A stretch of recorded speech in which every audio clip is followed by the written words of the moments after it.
disgusting.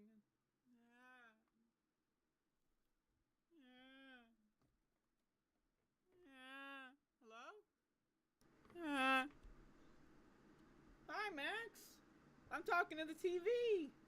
I'm crazy. I'm talking to the TV, Max. I'm crazy. I'm talking to myself. Look at me. Where the fuck is my camera? I don't even know where that shit is. When's the last time I even... Oh, fuck. God, son of a bitch. Max, that's your fault. That's your fault, Max. What the hell? Oh, fuck. Is this on? Hello? Oh, shit. I didn't... Is this thing on? I don't even know if it's on. I hope it's not on. This is a little embarrassing. Oh, no. Goddamn plastic. Can you believe plastic exists? Ah, shit, man. Alright, let's, fuck.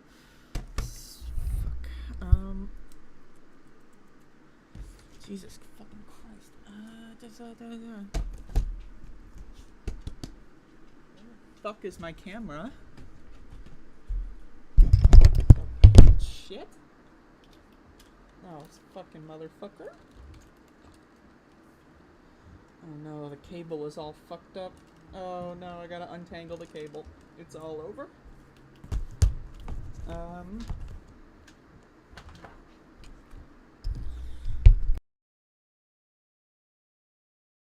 Hello?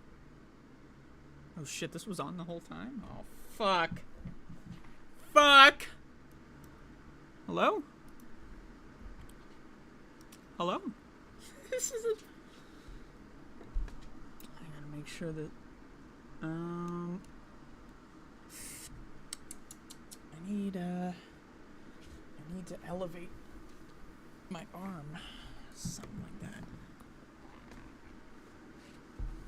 Oh, alright.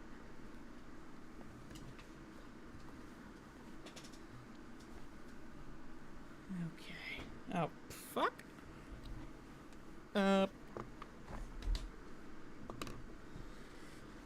Oh, fuck. Son of a goddamn... Oh, wait, this is on? Oh, fuck. Is it on?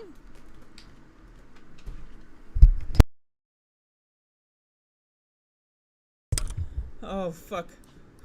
What happened? Oh, no. Oh,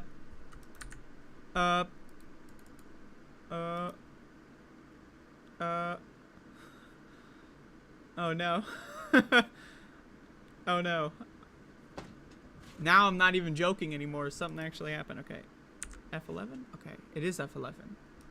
Y'all know about F11? Has anyone ever heard of it? F11? Anybody? Huh? Huh? F11? Haha? Am I right, people? Am I right? F11. Alright, it's the Above It All show. Today, for the Above It All program, I have a show to do, so it's been a little bit since I've done one of these, so, bear with me. I'm a little rusty. A little bit. Only a little, though. I'm not that rusty. Only a little. Going to be talking about news today. And some stuff.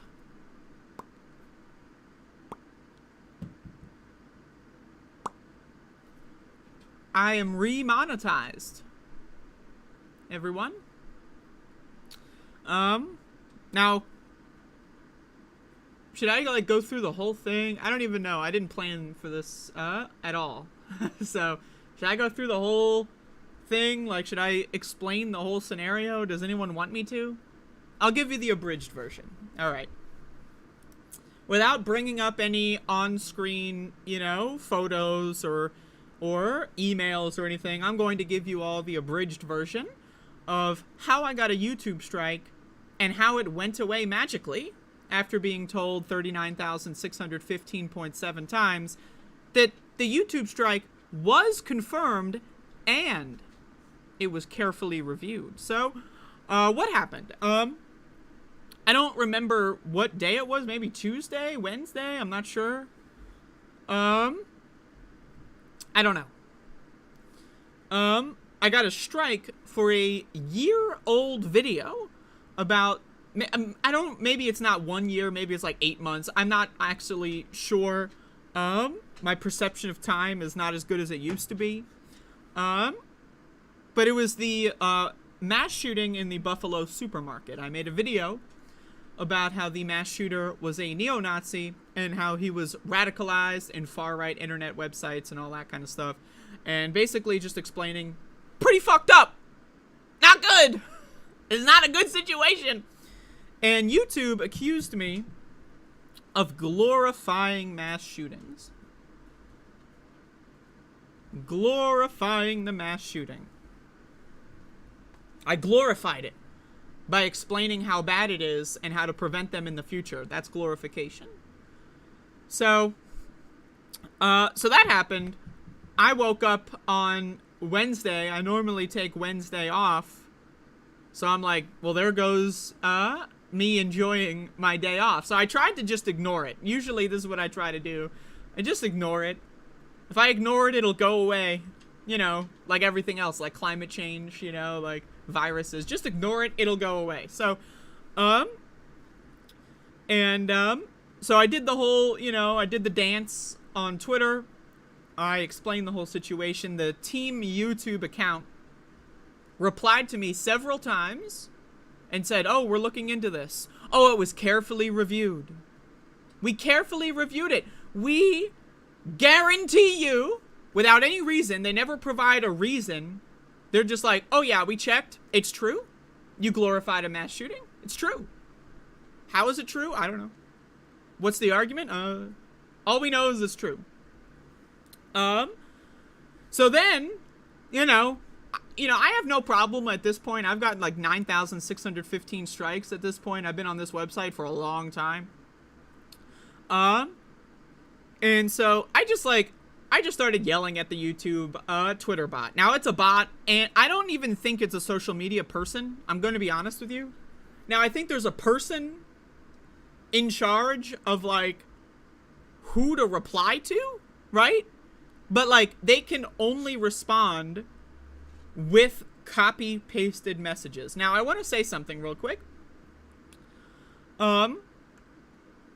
My reason for believing that it's an entirely automated system is because I've been around for a long time and I've dealt with this many times. And I guarantee you, like, whenever you get a YouTube strike, they give you the option to appeal it. That is a performance. You're not actually appealing it because no one is actually reading your appeal, right?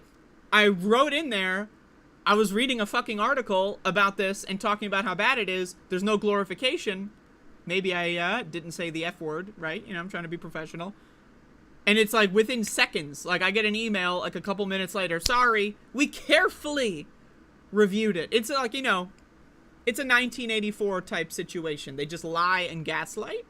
And those are things I hate. I hate being lied to and I hate being gaslit. So I kind of just gave up, you know. I was like, whatever, the fuck, whatever. I'm not gonna spend too much time and energy because it's like I was like, fuck, I got a fucking impromptu vacation, motherfucker. So I decided to get high as hell and play a bunch of video games for a couple days, and then I had the idea to just make a separate style of video explaining the thing, you know, because I wanted to post something when the strike was over. People really liked that. Essentially what happened, I'm remonetized, right? So there is the light at the end of the tunnel, but what happened? How did I get remonetized? And it was literally, now again, there's any number of things that I don't know that, you know, it's possible, right? I'm open to the idea. If a YouTube representative wants to come into my show chat and tell me, you know, that I'm wrong, feel free. But I am under the presumption that I have a couple of, you could call them colleagues, contemporaries, acquaintances, whatever you want to say, maybe friends, right? That are way more popular than me, right? And one of them just sent an email to a guy, and then 20 minutes later, I got remonetized. 25, 30 minutes. I don't remember.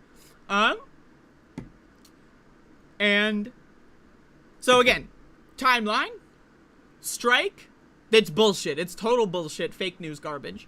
We carefully reviewed it. We carefully reviewed it. We carefully reviewed it. They sent me like 9,000 emails. They replied to me on Twitter several times. We carefully reviewed it. We carefully reviewed it. We reviewed the fuck out of this. We watched this video like 9,000 times, man. You are a fucking glorifying a violent criminal organization. It's so bad. Oh my God. We carefully reviewed it. We watched every single video you've ever made. It was that careful. Being a little hyperbolic here. And then like a couple days later, oh, the strike's gone. So, you know what I mean? It's a completely automated system, and there is no customer support. So I want to ask everybody real quick, what other scenario would there just be no customer support? Like, I can buy like a fucking USB stick, you know, like this for like $5 on the internet, and I can get customer support if that fucking shit breaks. But like, I've been on this website for 15 motherfucking years, right? I mean, I'm monetized, like they make money off of me. Obviously, I'm an insignificant, you know, percent, but still, like, I mean, like there's none, there's zero. There's not a single amount of customer support on this website. It's insane. It's fucking crazy. It's insane, right? So, but again, they apparently have a couple people that have access to the machines, and they can go in there and unplug the machine if they want to. All you got to do is know someone who's famous. That's it, literally. And fortunately, at this point in my career, I know someone who's famous. So, with that being said, that's the monetization story, so I'm back. There you go.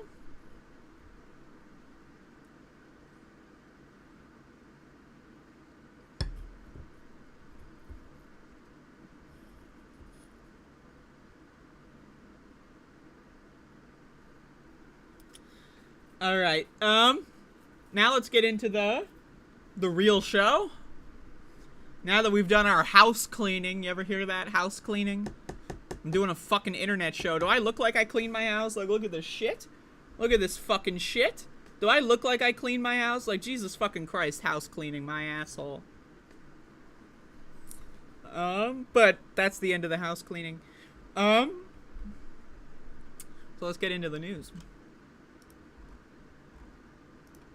Oh, real quick, before I get into the news, I made 3 videos, where I was, you know, taking a walk, sitting outside somewhere, you know, at a park, being that weirdo in public that films themselves talking about crazy ass shit, hopefully, you know, just hoping and praying that no one is actually able to listen to me, because I don't want to get beaten, you know, in the public sphere.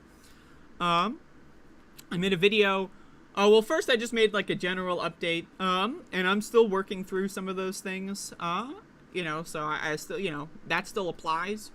I'm still going to make, you know, some changes a little bit, kind of, maybe, I don't know, but I don't have any definitive, whatever, but, where was I? I made 2 other videos, one about religion, and one about fat phobia. Those are the topics that I'd like to talk about. And when I posted a survey, I got a couple people that, you know, suggested I go more in depth into those subjects. I have a couple of other subjects that I can talk about in that style of video format. You could call it a video essay. It's not. I mean, it's completely improvised. So it's not really a video essay. I just write down like 4 things. Like the chapters or whatever, and then I just go off the top of my head. So, but I may do more of those. So people really seem to enjoy that kind of stuff. Less news, right? Like, it's not like a news story, but it's just more straight information on a subject. My take on a subject. And I think my take on religion and fat phobia is a little controversial. I think both of them are controversial. And so I'm down to engage in the controversy. I'm down to debate those topics, whatever. But yeah, so the memberships are back, all that kind of stuff. I will make more of those kinds of videos at some point when I have another topic that I want to talk about, which may or may not be in the next week or so, you know, because it's fresh in my mind and it's a nice little change of pace. So, but go check them out if you haven't. But let's get into the news here. Actually, just kidding. I'm not going to get into the news yet. I have one other thing I want to ask the chat. So, one thing, and, you know, this is not, I'm not going to make a decision, and I'm not going to act based on any information that you want to feedback or whatever at this moment, right? But, is, you know, I'm thinking, this is a process that I'm thinking that I want to share my thought process and see what everyone else in the audience has to say about the subject. But I'm thinking about slowing down on clips and focusing more on the live show. Because, like, every time I've gotten a YouTube strike, it's a clip that, like, again, it's just like, now again, I do a live show and then I take the clips out of the live show, right? But my live shows never get struck. But the clips always do, right? So, you know, I'm thinking about maybe changing the way I do clips. Maybe I'll do less of them, or I don't know. I have no, to be honest with you, I don't, people like the clips, I know, so that's why I'm throwing it out there. This is just something I thought about. You know, let me know what you think. So anyway, I don't know. But with that all being said, Jesus fucking Christ, let's start the show now. And, you know, there we go. So for those of you that don't know, there are Canadian wildfires. And to put it nicely, to put it, you know, sugarcoat it, the Canadian wildfires are fucking our shit up real hard, real bad. And it's honestly so bad that if you live in or around the Canadian wildfires, if you live in, like, the northern or, you know, northeastern section of the United States, or in Canada itself, I know there's a couple Canadians that watch, you may be smelling smoke and burning plastic. And I've got this article here from the Weather Network that will explain why you may be smelling burning plastic during the wildfires. So, let's read. You may have noticed by now that the smoke from this year's fire season has been more dense and potent than previous years. Some people may have also noticed recently that the smoke has transitioned from a campfire-like smell to more of a burning plastic or rubber smell. Unfortunately, neither observations are just your imaginations. In fact, some locations in Ontario will be making the list of the worst air quality in the world in the coming days. The wildfires in Canada this year, especially the fires in Quebec, have produced so much smoke that our overseas neighbors in Europe and neighbors to the south have also been experiencing our hazy skies. Obviously, this is written from a Canadian perspective. Recently, many Ontarians have noticed that these smoky skies are now coming with a burnt plastic smell, rather than the classic smell of burning wood that we have become accustomed to over the last few weeks. With that, there's good news and bad news. Everybody, are you ready? Put your seatbelts on. The good news is that there is not, in fact, a plastic fire burning anywhere. But the bad news is that there is not, in fact, a plastic fire burning anywhere. Meaning that the wildfire smoke has been in the atmosphere for so long that chemistry is happening. Oh boy, everybody. Wow. But let's still debate climate change, right? Let's just debate it. Go on TV and talk about, is it real? Maybe, it's kind of like, maybe, we don't really know. Let's keep going.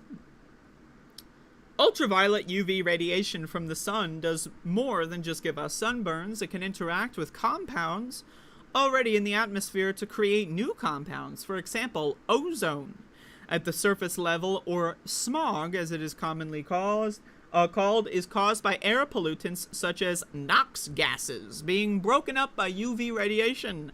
The extra oxygen molecule then joins up with the free oxygen, O2, in the atmosphere to create ozone, O3. This is also why smog is the most common in large urban populations. Just after rush hours on sunny days, the level of air pollution from vehicle exhaust is highest and the sun is out to facilitate the UV interaction. Smoke from wildfires is composed of volatile organic compounds that also, you guessed it, interacts with UV radiation. The volatile organic compounds from the wildfire smoke interacts with the UV radiation to create benzene. And my personal favorite, formaldehyde. Compounds in the atmosphere. These are toxic air pollutants that can have very adverse effects on human and animal health. And they happen to smell like burning plastic. So everybody, if you live in an area experiencing wildfire smoke and you have smelled burning plastic, now I'm going to tell you this. I was smelling burning plastic yesterday. I took a walk. I was smelling that shit. Now again, I obviously wear a mask on. But you can still get a little, still a little whiff after being outside for 45, 50 minutes. You start to smell things, And I was like, what the fuck? And then I got home and decided to look it up, and found this article and thought I would share with everybody. So, and formaldehyde in the air. It's formaldehyde and benzene. I mean, shout outs to benzene. We can't forget benzene. But I need everyone to understand that you may be familiar with the term anarcho-capitalism. What is anarcho-capitalism? It is capitalism with no restraints. And I want everyone to understand that we are living in an anarcho-capitalist world right now. Now, there are governments. They exist. But are they really governments? Or are they just gangs? Think about it. You ever see Mad Max or any of these anarcho-capitalist fever dream movies? Right? And large gangs, usually just kind of, paramilitary organizations, they kind of control the place. Think about it. What is the Canadian government but for a gang? I mean, they've got guns. If you disagree with them too loudly, they'll throw you in a jail cell. And they don't protect you. And the same goes for the United States. They got guns. If you even think about jaywalking, they might fucking send their guns and troops and throw you in a steel cage. If you smoke the wrong herb, you'll be thrown in a steel cage. So I'm just saying, we live currently, as of this moment, in an anarcho-capitalist society.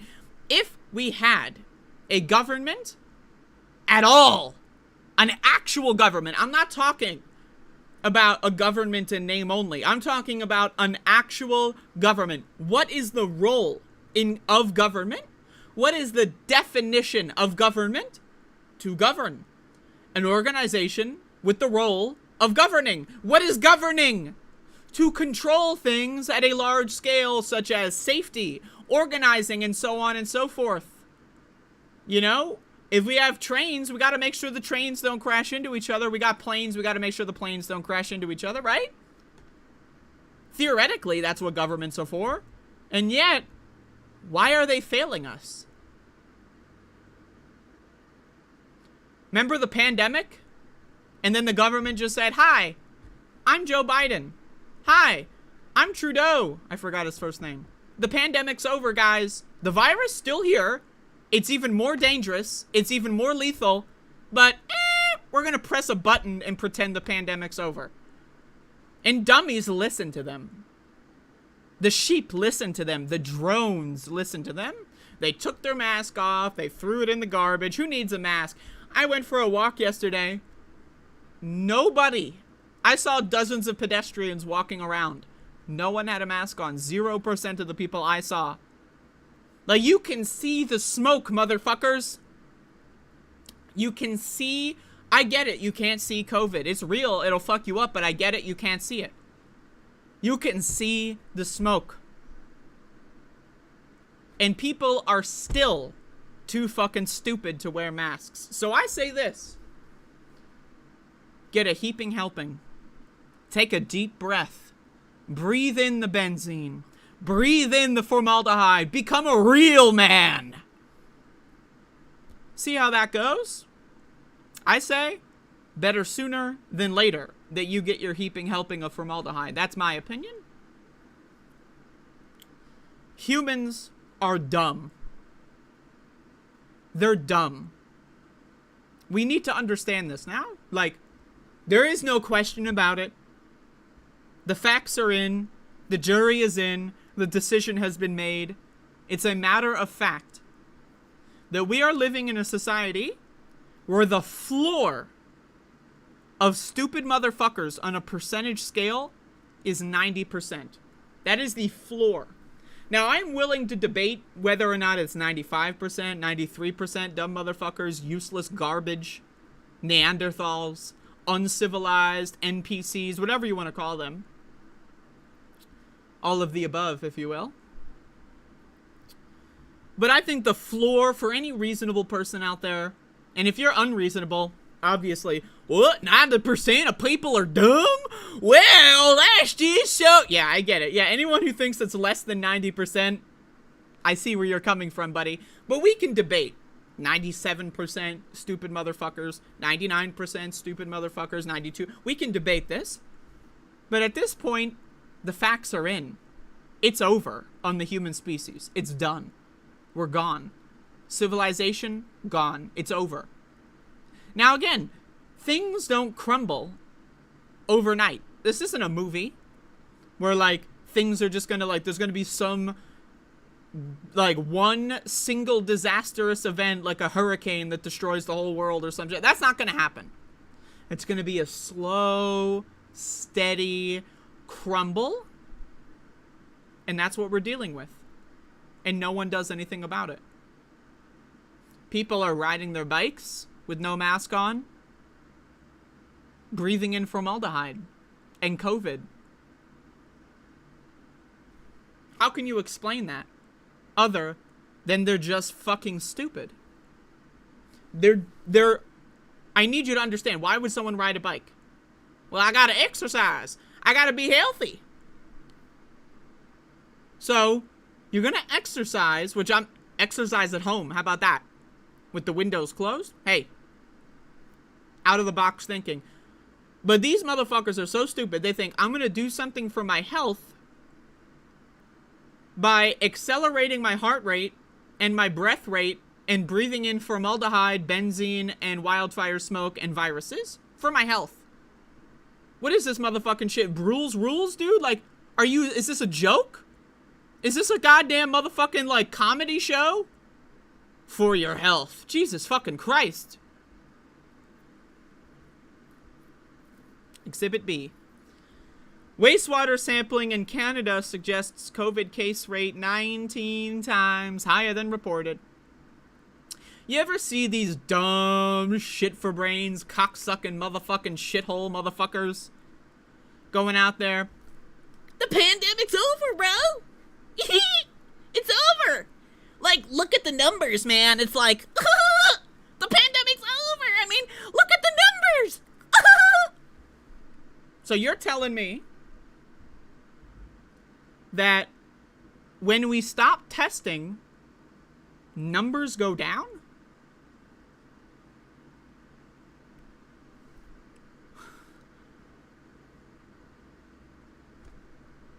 Whoa. So if I have 9 apples and I'm counting them, 1, 2, 3, and I decide to stop counting, oh, I have 3 apples. Now there's 6 more on the table. They're right there, but I just decided to stop counting. Now does that mean there's only 3 apples?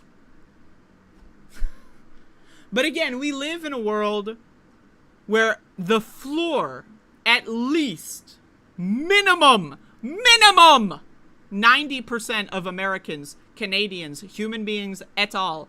Are fucking stupid. They are dumb, unconscious, sleepwalking drones, zombies, sheep, whatever synonym makes you happy.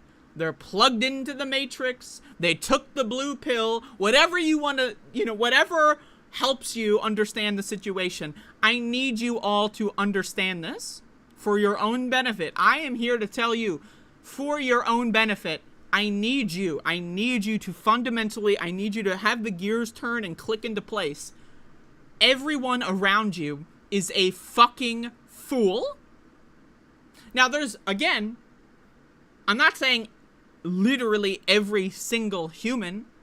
There's obviously exceptions, right? There are people that are fighting back against the declaration of victory on this pandemic.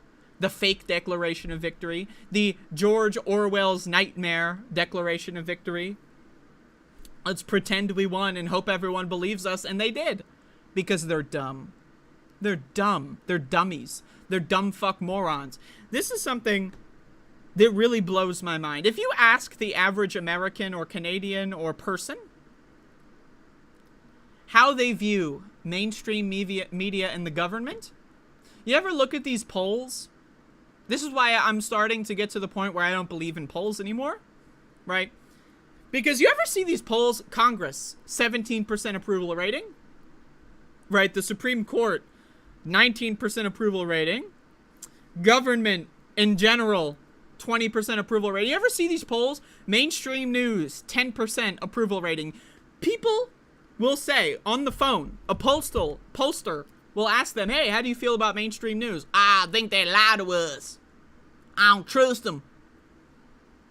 But when the mainstream news tells them the pandemic's over, oh, certainly. You certainly have my best. Cognitive dissonance is popular with the American zombies. But tell me, if you really don't trust mainstream news, and mainstream news is telling you the pandemic's over, and you threw out your mask, maybe you're not as much of a free thinker as you like to think you are. Americans are so fucking stupid, and I haven't even gotten into this article yet, just bear with me. Americans are so fucking stupid, they simultaneously say, I don't believe the government's lies, but they march in lockstep with all the government's lies anyway? What? Is that a joke? So you think Joe Biden's a liar, but when he says the pandemic's over, yeah, yeah, yeah, the pandemic's over. Let's go to Taylor Swift concerts. Really? Interesting. At the peak of SARS-CoV-2 Omicron variant wave in Ontario, Canada, wastewater sampling conducted before the surge suggested that COVID-19 cases were 19 times higher than reported because of changes in clinical testing. Wow! So they stop counting and the numbers go down. Woo! Woo!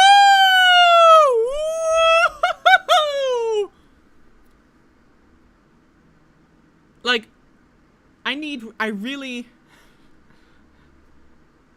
the mainstream media, which in the United States, if you ask someone, about 10% of people go, yeah, I trust mainstream media. So 90% of Americans, they will tell you, I don't trust mainstream media. I think they're up to no good. But when mainstream media put out the lie that the Omicron variant is mild. Do you remember this? It was like 2 years ago now. It's mild. Guys, it's mild. Remember this? It's mild? Where did that come from? Does anyone remember? It's mild. Oh yeah, it's mild. Mild. Yeah, no, don't worry. Get sick, go to work. It's mild. If anyone remembers very well, which I do, what happened the week before? Right? So mainstream media's push, it's mild, it's mild, it's mild. What happened if you rewind the tape another week.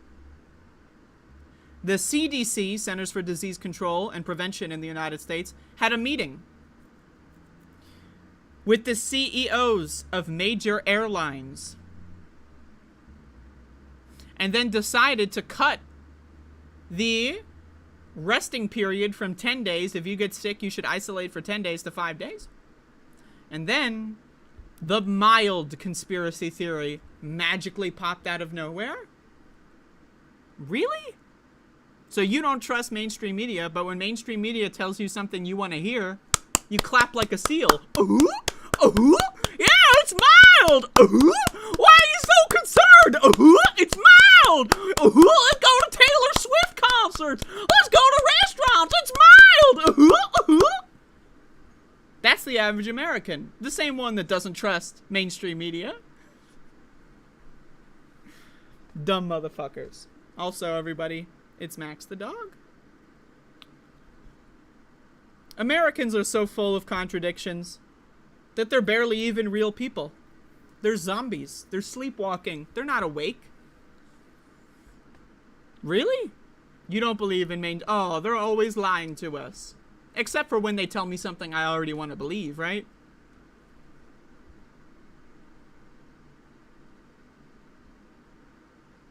Where's the left in this country? DSA. Remember DSA? Does anyone remember that? Anyone remember the whole AOC thing? Remember the squad? Remember all that shit? And it's like, wow, they're gonna change America. Remember this shit, man? Remember? Does anyone remember that? Where are they? Where's Bernie Sanders, man? Where is he? Now, hey, Bernie will wear a mask in the Senate. That's great. But where are they? DSA chapters all across the country are kicking disabled people out of their organizations.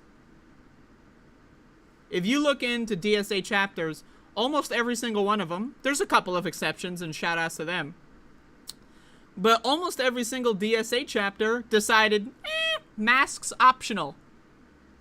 And if you don't like it,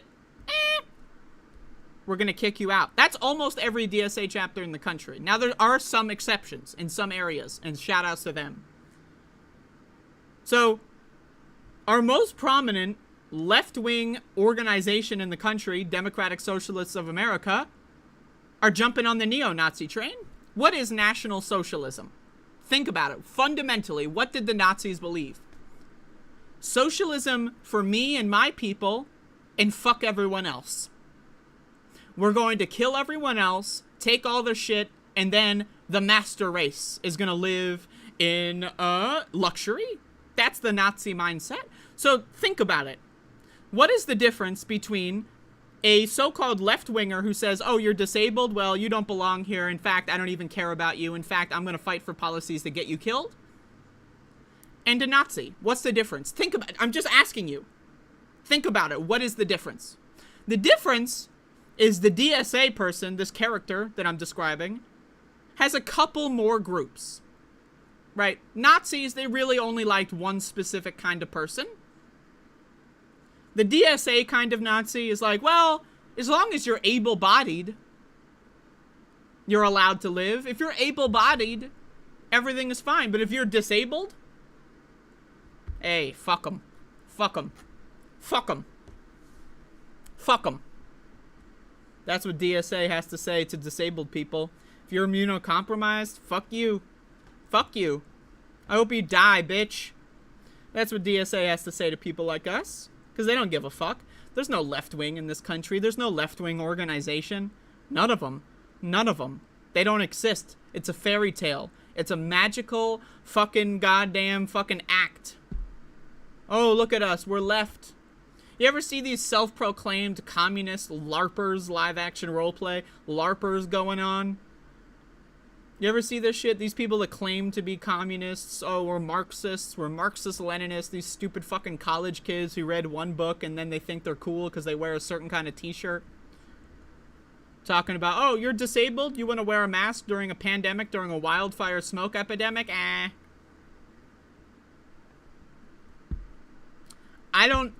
I'm saying this for your own good. This is a protection mindset that I want to instill in you. Humanity is over. Now, I don't want to sit here and be an end of days person. When I started my show 4 years ago or whatever, I didn't think I would turn into the end is near kind of motherfucker, but I'm telling you right now, motherfucker, the end is goddamn near. This shit is fucked. Now, this is a Canadian study, 19 times higher than reported.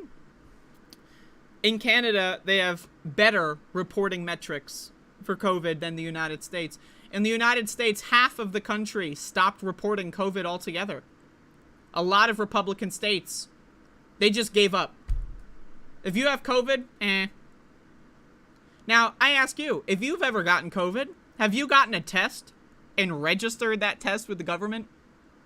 Did you go, oh, I'm going to buy a test with money that I don't have, then I'm going to test positive, and instead of freaking out and crying myself to sleep, I'm going to go on the government's website, log in, and log my results so that the numbers are accurate? How many people do you know that, now again, getting tested, how many people would even get tested, right?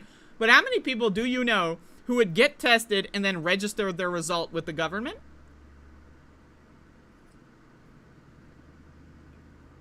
So when people tell you, when Joe Biden tells you, oh, the pandemic's over, bro, look at the numbers. Look at the numbers, bro.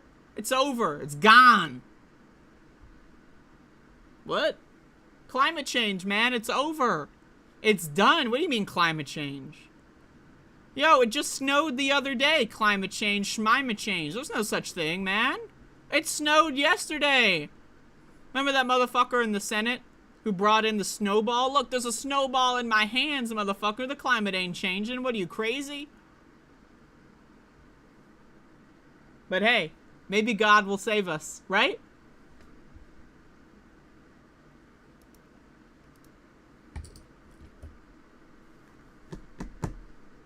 Anyway, there's your first segment. I decided to lump those two together.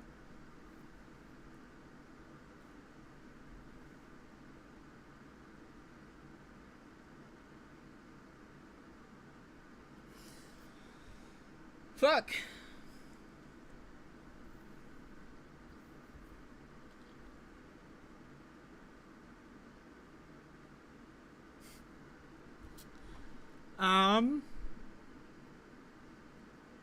Alright, we're going to be jumping into some controversial segments. Over the last week, now this is something I've been thinking of, you know, I like to thoroughly think through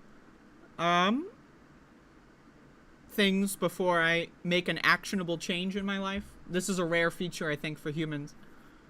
But one thing I have done on my show for a while, now again, with few exceptions, you know, sometimes it's too juicy to resist, but a long time, for the last, like, year or so, I've kind of tried to avoid internet drama. I've tried to avoid call-out videos a little bit, right? Now, sometimes, right, it's too juicy, and I gotta jump in, right? And over the last week, I've been really thinking a lot, because I had a week off from the strike, and I'm thinking, why? Well, one of the reasons as to why is sometimes I don't really feel like getting hounded by neo-Nazis from these guys' fan bases. Whether it be the Young Turks and their neo-Nazi fan base, whether it be Jimmy Dore, Daily Wire, whatever it is, whatever organization that is siding with the fascists, and they want to, you know, they have a bunch of fanboys that constantly Google their favorite people and watch any videos about them just to complain in the comment section. Sometimes I don't really feel like dealing with that shit. But sometimes I do. And, well, today is one of those times. So, I've got a series of clips here. Some of them I saw online. Some of them somebody sent me. Now, I don't subscribe to this channel. I don't watch their content. So, some people say, oh, it's taken out of context. I'm open to that. Okay? So, I just want to say, if they've made an entire segment on this, I'm not going to pay money to get behind a paywall to watch their stream, okay? If they made a segment, link me the segment, and I will make a follow-up video. If you truly believe that the following clips I'm going to show you, I've got 4 clips here. If you truly believe that this is misrepresentation, and I'm open to that. I want to be fair on my show, right? And I recognize that clips often, you know, there's oftentimes some weird stuff with clips, okay? So I recognize that. But at the same time, they put all their shows behind a paywall, so it's like, you know, I don't know. So, like, I'm not really going to do the work here. But maybe if you think I misrepresented any claims here, I'm willing to make a follow-up with the full video. I personally don't believe that that's necessary. The Young Turks is my perception at this moment, is sucking up the Daily Wire energy. What do I mean by that? It is an organization that has relatively, in a certain sphere of influence, large amounts of sway. And they are making a calculated pivot to the right. And this has been happening for years. Right? It's been slow, right? But it has been happening for years. And it's been accelerating. Now I ask you a question, right? And I made a video about Anna Kasparian's birthing people thing, like this tirade that she went on because she's a fucking moron. She's a fascist. I'm sorry. If you don't like minorities, you're a fascist. That's just full stop, okay? And I'm going to get into this clip in a second. Let's leave it on for B-roll, though. On mute. Anyway. When someone can say... Now, Anna Kasparian, 3 months prior to her, like I hate trans people, tirade, she made the exact opposite argument. She made the argument that we all made against her when she made her little tirade. Right, so she goes 3 months to trans people are great, trans women are women, we love trans people. 3 months later, man, these uppity trannies and their selfishness. Now, I accept that people can change their minds. But do people... Anna Kasparian is a trained... She has been in media, right? For what? 20 years? 15 at least? 20 years, though? Like, she's been in media for a long time. She is well trained in media, right? She knows what she's doing. This infantilizing behavior, like whenever someone we like does something stupid, oh, they don't mean it. You see this with the Cornel West stuff. Oh, Cornel West is just accidentally going on a bunch of neo-Nazi shows. It's totally by accident. He didn't mean it. Really? I mean, really? I mean, hey. If you want to say that these people are just dumb, they're just dummies, they're stupid motherfuckers, and it's not a grift, it's not a calculated pivot to the right for money, I'm open to that. I'm open to the idea that they're just fucking stupid motherfuckers. They're just dumb shit for brains cocksuckers, right? I'm open to that. If you want to debate that, right? Are they grifting or are they just genuinely fucking stupid? Really, honestly, it's debatable. But before I get into this clip, I want to talk about something real quick, a fundamental, before we start this. Sports. Now, first of all, no one gives a fuck about sports, and you know it. Sports are inherently, by design, unfair. All human beings are different. A great example is Michael Phelps, who has an extraordinarily rare genetic mutation that allows him, when he trains to be a swimmer, it allows him to have like a larger wingspan or some shit, which makes him swim better. Now, are genetics the only factor? No, right? You can have that 1 in a million genetic mutation and sit on your ass and eat potato chips and never jump into sports, right? It's multifaceted, okay? So, sports inherently are unfair. Unfair. Now, I ask you this. What is the root? What is one of the core fundamentals of capitalism? Now, infinite growth is one of them, but so is competition. Now, I love competition in certain areas. For those of you that don't know, I am a Doom speedrunner, the 1993 video game. So I love playing video games competitively. That's fun. But I'm not creating multi-billion-dollar industries based on playing video games competitively. Why? Because that's fucking cringe, and it's inherently unfair. But Michael Phelps isn't the only example. Now, when we're talking about trans people in sports, we're oftentimes talking about transgender kids in sports. I don't know why people seem to forget their childhoods. Possibly they're traumatized, but during childhood, you go through puberty. And puberty happens for different people at different times. Some people start puberty at 9. Some people start at 14. So if school sports are supposed to be fair, in middle school, you often see, like, there's story after story, middle school parents going to games. That's a tranny. That's a, get them up. It completely ignoring that someone can go through puberty a couple years earlier and have massive sports events. Like, I just need people to understand that this whole entire conversation is fundamentally stupid. And it's a proxy for I hate transgender people, but I'm too much of a pussy little bitch to say it verbatim. Okay? Cenk Uygur and Anna Kasparian hate you if you are trans. They don't like you. They discriminate against you, and they propagandize against you.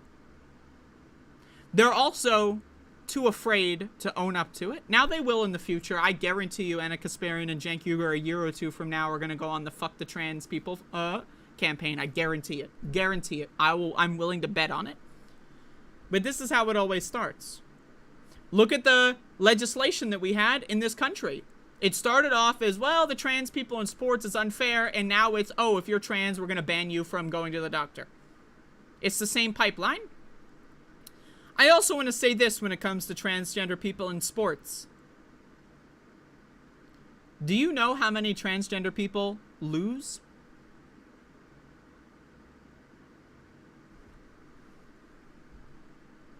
Do you know how many transgender people lose in sports? Think about it. Off the top of your head. When's the last time you read a story? Transgender participant loses in a sports competition. Gets 7th place. Gets 26th place in a marathon. When's the last time you read that article?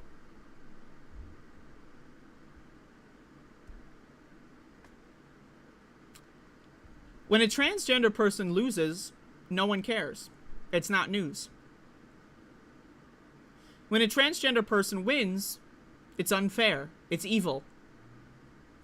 People are going to send them death threats. They're going to have to hire private security firms to keep them safe. People are going to go to sporting events and harass them. So what is the dilemma here for transgender sports participants? If you do too well, you will never succeed.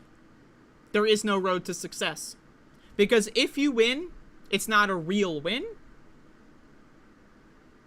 If someone who is 14 years old, or let's just, even better, middle school. If someone who is 12 years old wins at some, competition for the middle school league, but they went through puberty 2 years earlier than average, do people go, oh, that's a fake win? They didn't really win? Or do people give them the trophy and clap and say, good job? Right? So think about this. Think about this, okay? And now let's watch. And that what I just saw with my own eyes is not an anecdote. The polling bears it out. Yeah. This is not a winning issue for us. It is what it is. In the 1960s, approximately 60% of Americans thought that black people marching for civil rights were uppity and they shouldn't get what they want. That's what America thought. Oh, why should black people vote? I mean, look at them. Why should they vote? Ugh. And then they got the right to vote. Then what was it? Busing, segregation. Does anyone remember that? Remember the busing debate?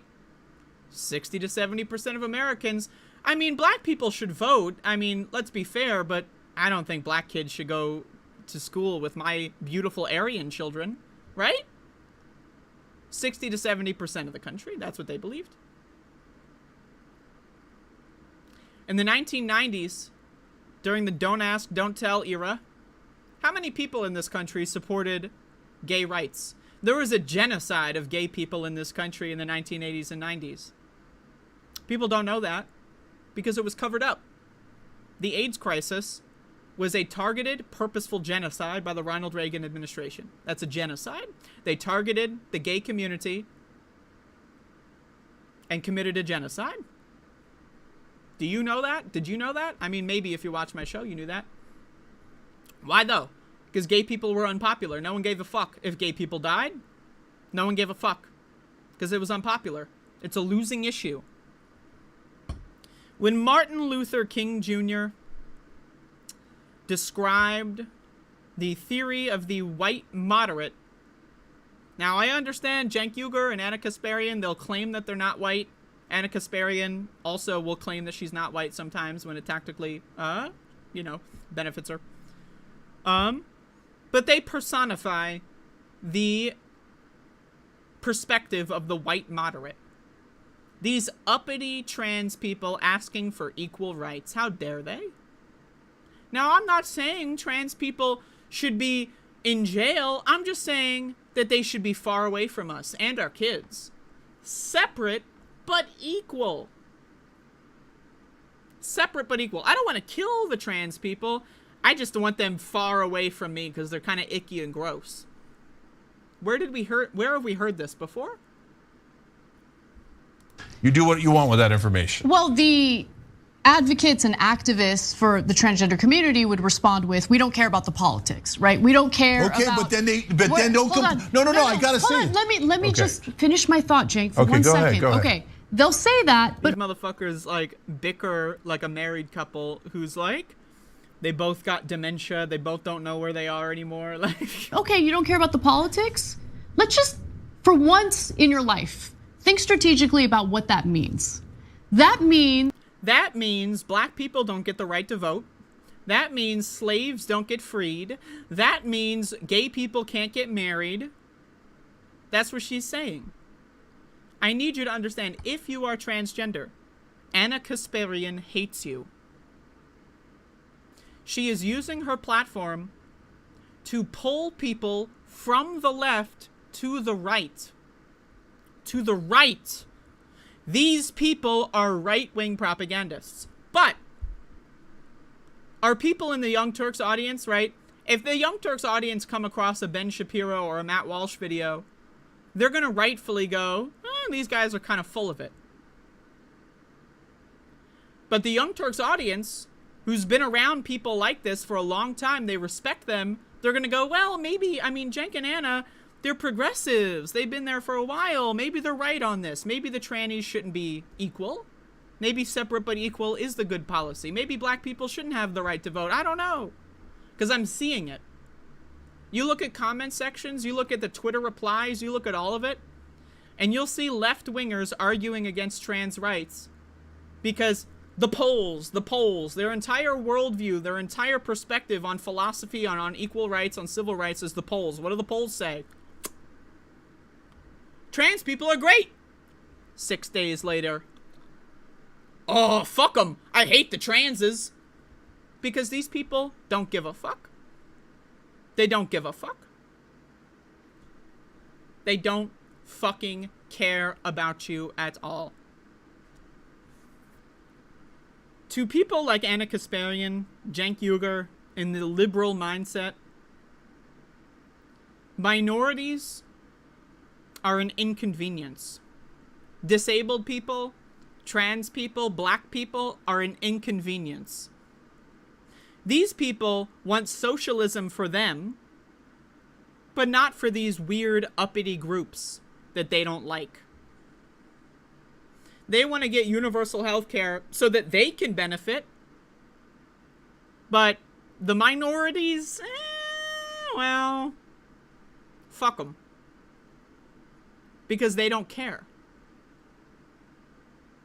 If you're gay, you're inconvenient. They roll their eyes at you. Ugh, do we have to support these people? Ugh, do we have to care about disabled people during a pandemic? Ugh, do we have to care about trans people during a trans genocide? Ugh. Do we have to care about black people during a police brutality epidemic? Ugh. I just want my free healthcare. I just want my student loan cancellation. And these uppity, selfish trans people want civil rights? That you're going to continue pushing the Democratic Party to unequivocally support everything that the trans activists want, even they don't. And also, when the fuck did these people become such hardcore Democratic Party shills? Now, some people will say they've always been that way. I disagree. So let me get this straight. In this fever dream, coked up, shit for brains mind of the dumbest motherfucker who's ever had a fucking popular television show, Anna Kasparian I'm talking about, trans people are gonna control the Democratic Party. So trans people are gonna take over the Democratic Party somehow, and then that's gonna cause the Democrats to lose because the Democrats are listening to the trans people. What? What? What? if it's unpopular among the electorate. That means they're not getting reelected. That means they're going to lose to Republicans. Republican lawmakers who are passing draconian, disgusting legislation in various states right now as we speak against the transgender community. It's your fault. Uppity transgenders, they want civil rights? Come on, just settle for being a second-class citizen already.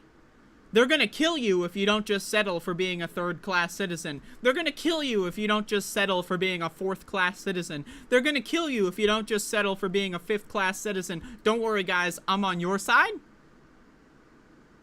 I hate being lied to. I would rather the stupid fucking bitch just say it. Just say it, you stupid fucking bitch. Say it. Say you hate us. Just fucking be honest. You stupid fucking cocksucker. So how does that make you win exactly? No, that is incredibly selfish of activists who are betraying their own community. Because when you say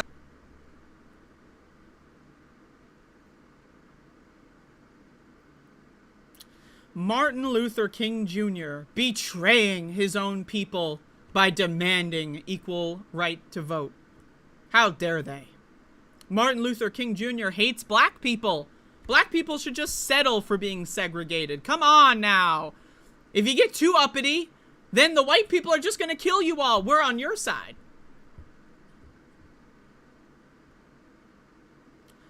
These people are fascists. Full stop. Full stop. If you can't see that, you're dumb and you're a sellout. And I just want to take this opportunity real quick in the middle of this video because we still got a lot to go. If you are a member of the Young Turks audience and you follow along with this, you pay them, you support any of these people, I'm sorry, but you need to rethink what the fuck you're doing. If you are a member of the Young Turks cast and crew, because I know a lot of people who work with and for the Young Turks, they follow me. I don't know if they watch all of my videos. I don't know.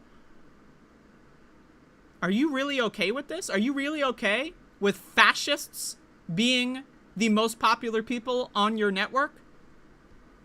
Are you okay with that? Are you? Because they seem okay. They seem okay with it.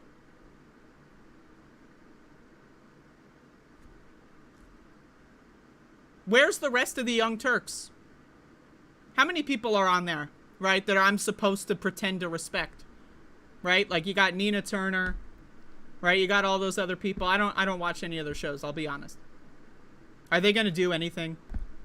Are they going to speak out against this at all in any real way? At best, you're going to get like a tweet saying, "Wow, I disagree." Are they going to put their money where their mouth is? Are they going to stage a walkout? Are they going to use their TYT union to push back against this? No, they're not, because they don't care. I need you to understand, the people that do shows on the Young Turks, they don't give a shit either. They don't give a fuck either. And why is that? Because if they did, they would fight for you. But they're not. Politics is a brand. So you'll see people on the Young Turks network say, we love trans people, we love trans people. It's a brand. It's the hat they're wearing. It's the shoes they're wearing. It's the logo on their t-shirt. They want people to think they support trans people. Now, I have a question for you. What would happen?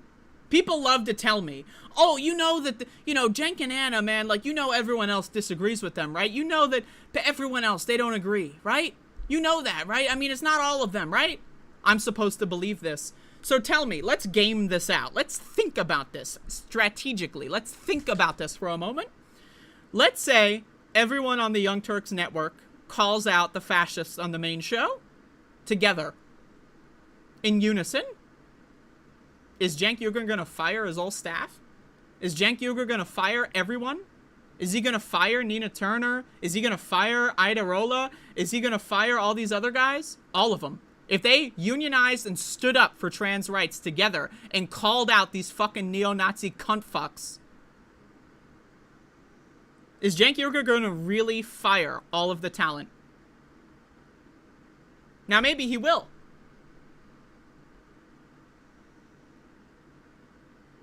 And think about it. Cenk Uygur is going to fire everyone on the Young Turks network, and then they're all going to what? Go independent? And then they're all going to get a shitload of support from the Young Turks audience, which is going to mass exodus from these freaks? These total fucking freaks? But they don't care. They're not willing to put their money where their mouth is and take even a small risk. Really, though, what's the risk? Think about it. What's the risk? That you're going to get fired in a very high-profile public way? That's the risk? In a way that you'll probably make a lot of money in the result? I mean, look at Jimmy Dore. He got fired, and then he got a shitload of cash. They don't care about you. I need you to understand this, okay? Until they do anything about their sphere of influence, they don't give a fuck about you. Actions speak louder than words. Oh, but it's like, you see, they don't want to get fired, man. It's like internal politics, bro. It's like, excuses, excuses. So come on down to my show and tell me how much all these Young Turks hosts give a shit about trans people. Tell me how much they care. Really? Do they care? Think about it. Do they really care?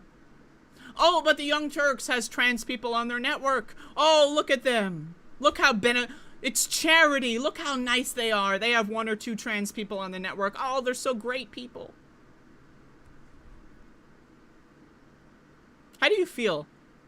How do you think the 1 or 2, I don't know how many trans people work at TYT. I know at least 1 or 2.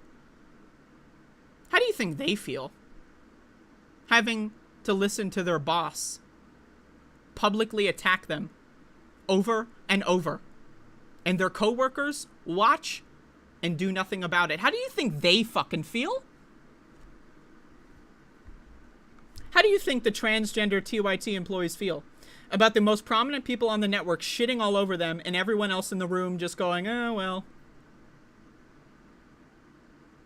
You have no solidarity. You're not a leftist. Leftism is a brand for these Young Turks affiliated people. And I also want to take a moment to talk about these people that aren't affiliated with the Young Turks, but also are relatively popular. You got to call this shit out, man. Now, again, I'm going to play the rest of the clip because there is worse stuff here that I want to get into, but I just want to give the bulk of my criticism to a lot of people here. Whatever show you watch in the left-wing media sphere, I want you to tell them that this shit has gone too far. Think about it, right? Think about it. Okay. Let's game this out, right? Let's use our logical processing for a moment here. What do left-wing news shows cover? The news, elections, politics, elections. Do left-wing news shows have any actual influence on national elections? No, they don't. Screaming to the void. Now, am I saying that you shouldn't cover national? Of course not. It's important. Keep your audience informed. But at the end of the day, your sphere of influence is localized. It is not a national sphere of influence. These 100,000, 200,000, 500,000 subscriber left-wing news shows, they have a localized sphere of influence. Almost everyone that watches a lot of these shows, and I'm not going to name names here, everyone that watches these shows knows who the Young Turks are. And you should take that sphere of influence and make sure that your audience is rightfully educated on these issues and knows that these people are fucking out of control. Right? Because if you don't, where's the solidarity? Think about it. You can talk about trans people in the news, and you should, about the transgender legislation going on in red states, but is a YouTube show with 300,000 subscribers really going to move the needle in Missouri, in Montana, in Oklahoma on trans rights? Now, again, it's good to keep people informed. I'm not saying you should stop that, but where can you move the needle? Where can you actually make change in a localized sphere of influence? But they're not going to do it. Maybe they will. I don't know. I have faith in a couple of these guys. A couple of them pretty good guys. I feel like they might. But you're not going to see anyone on the Young Turks network. You're not going to see them call this out because they don't give a fuck about you if you're trans. They don't give a shit about you. You think any of these people care about trans people more than their own cash? Do you really? Think about it, man. I know I don't want to be here and tell you. I don't want to be the person to tell you all your favorite podcasters are garbage. But like, I mean, honestly though, think about it. Think about it. What do they like more? Money or solidarity? Money or a big house? Money or frequent access to food? Money? And again, that's the thing, is it's not even about money. Because if they actually chose solidarity, I fucking guarantee you they would make more money. If they stood up to Cenk Uygur and Anna Kasparian, the neo-Nazi fascist fucks on the main show, if they stood up to them and let's say Cenk fired like 4 high-profile news show hosts, they would make a shitload of money going independent. So it's not even about the money. At the end of the day, these guys, they don't give a fuck. They don't give a fuck. They don't give a fuck about you. The moment that they choose to put their money where their mouth is, I'll change my tune. But until then, they don't give a fuck. I don't care how much you respect them. This is the straw that's breaking the camel's back for me. Fuck them. Fuck them. They all need to unionize now. They should be, and maybe they are. Hey, maybe they are. I don't know, right? I'm not an insider. Maybe they are. But until that happens, I can't respect anybody affiliated with TYT. If you are affiliated in any way with TYT and you are not doing everything you can to stop these motherfucking freak shows, then go fuck yourself. You're just as bad. Politics is a brand to you. You don't care about trans people. So own up to it. Just say it. Just say we hate trans people and we don't care. Because you know what I fucking hate? And I've said this before. I hate liars and I hate gaslighters. Now, gaslighting is a subset of lying.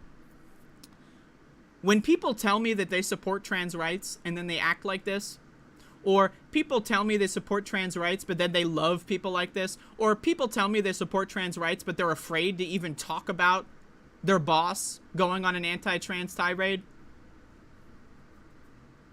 do they really care about trans rights? Or are they just lying for attention? Are they just gaslighting you?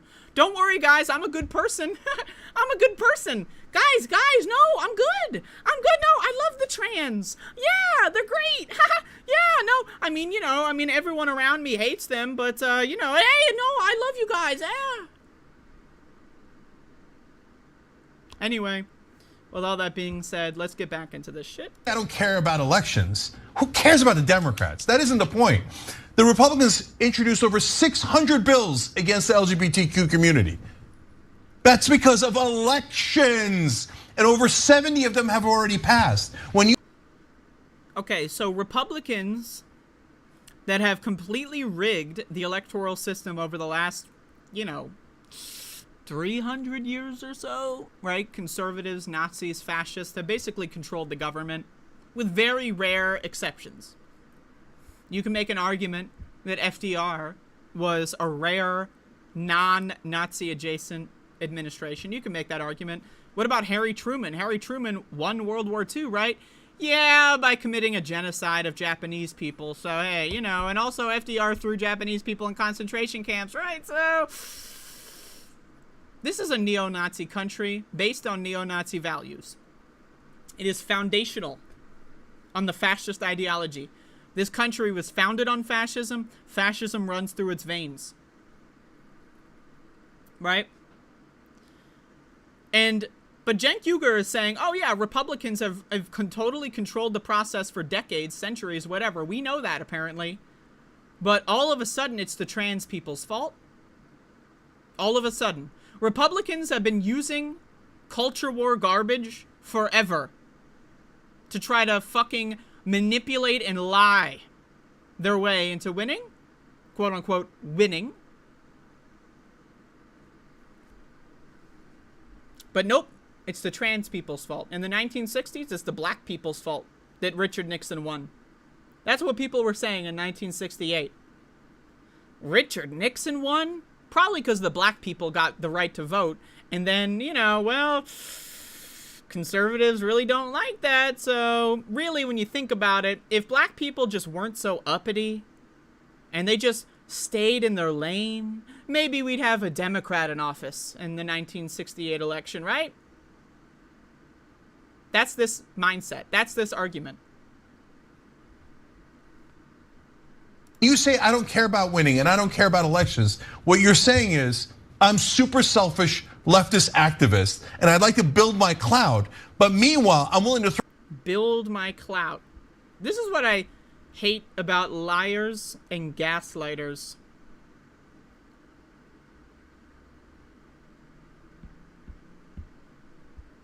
Really. People advocating for civil rights and equal treatment, they're the ones in it for clout.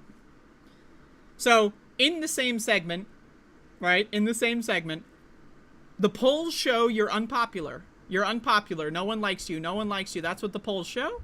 But also, 1 minute later, you're doing it all for clout. I thought no one liked me. I thought I was unpopular. Now, all of a sudden, I'm in it for the clout? What? What? What? 1 minute we're unpopular, no one likes us. The next minute we're really popular and we're in it for the clout? What?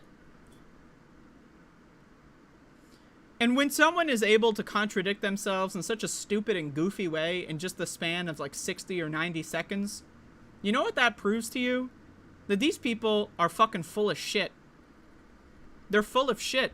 These are stupid fucking dickhead bitch face motherfuckers. Look at this stupid fucking asshole. Look at this dumb fascist fucking freak that some of you fucking people love to pretend to respect. And I'm sorry. And this goes to anyone who has a show on the Young Turks. I'm going on the war path to you motherfuckers. All of them. All of them. Fuck the Young Turks, motherfucker. Fuck all of them. All of them. I don't care about the good ones. I don't give a fuck about the good ones. The good ones, actually, I fucking hate them more than Cenk Uygur. Because at least Cenk Uygur is being honest a little bit. He's being more honest. Right? He could just say, I hate the fucking trans people and get it over with. Rip the Band-Aid off. Right? But these other stupid fucking selfish cowards,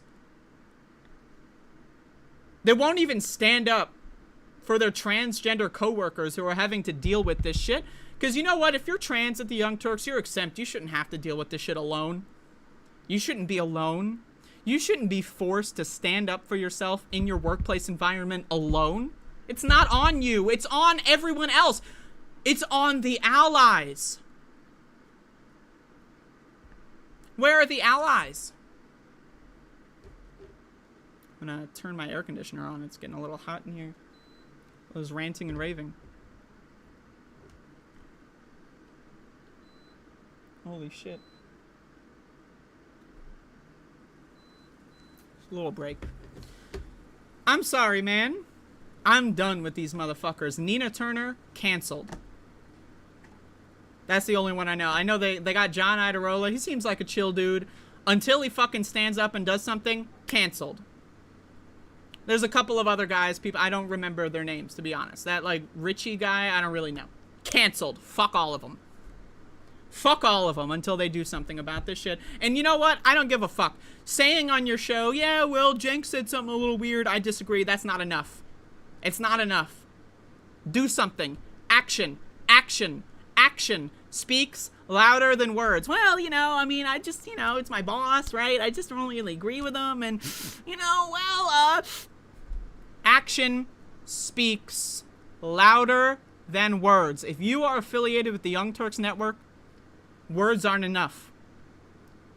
Words aren't enough. You got to unionize, get everyone on the same page, and publicly, as a group, denounce the fucking fascist freaks on the front page of your fucking network.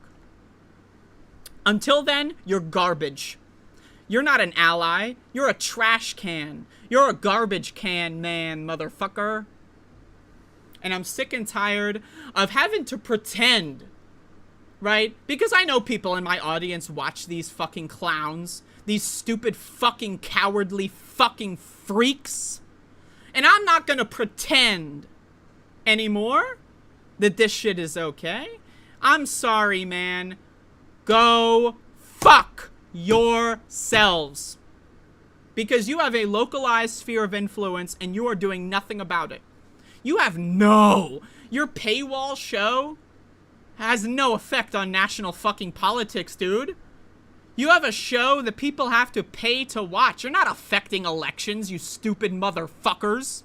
What you do have the ability to affect is how people in your audience feel about trans people, because the most popular motherfuckers on your network are making us look like shit. So that is what you have the ability to influence. You can't influence the fucking election in fucking Oklahoma, you stupid fucking asshole.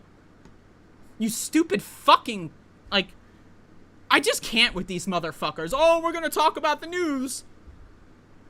Oh, by the way, the people on the front page of our website are acting like neo-Nazis on a near daily basis. Fuck the homeless people. Fuck Black Lives Matter. Fuck defund the police. Fuck trans rights. I'm afraid. I'm sorry. I'm afraid. Oh, I'm afraid to call them out. You're a little pussy. Go fuck yourself. Let's keep going. Throw trans people and the entire LGBTQ community under the bus, knowing that these bills are... So again, he's saying we're throwing ourselves under the bus. I guess we're committing suicide, I guess. I mean, hey, we do have a high suicide rate. Am I right? Wink. Right? So, but why? How are we doing that? Oh, because we want to have equal rights. We're throwing ourselves under the bus of wanting equal rights.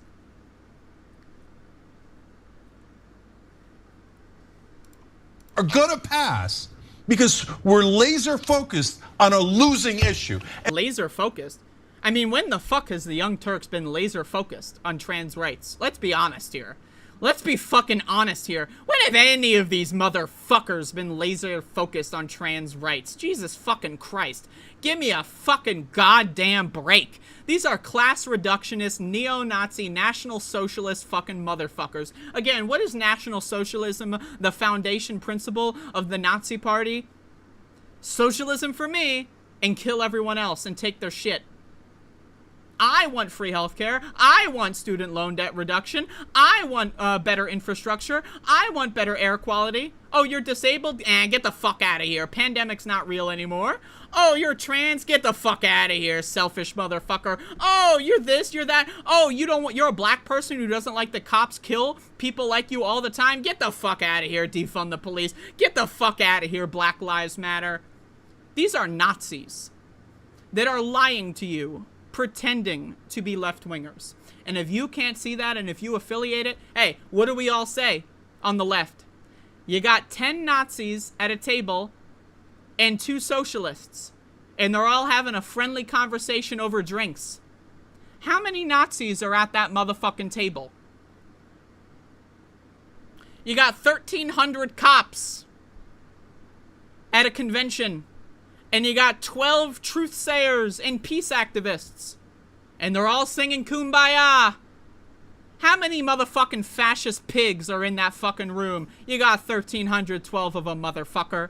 So tell me again about how the young, and I'm sorry, I don't want to pick on any specific people. I just genuinely don't know the names of these guys. I don't watch this shit. But tell me again about how everyone else at the network, they just disagree, man. They love trans people. They just disagree, man. They're afraid to, they're cowards, man. That's their defense. That's the defense of all these left-wing shows. I don't want to harp on like Nina Turner. I genuinely don't know anyone else on the network. That's their defense, is that they're little beta fucking cucks. They're losers and they don't give a fuck about you. That's their defense.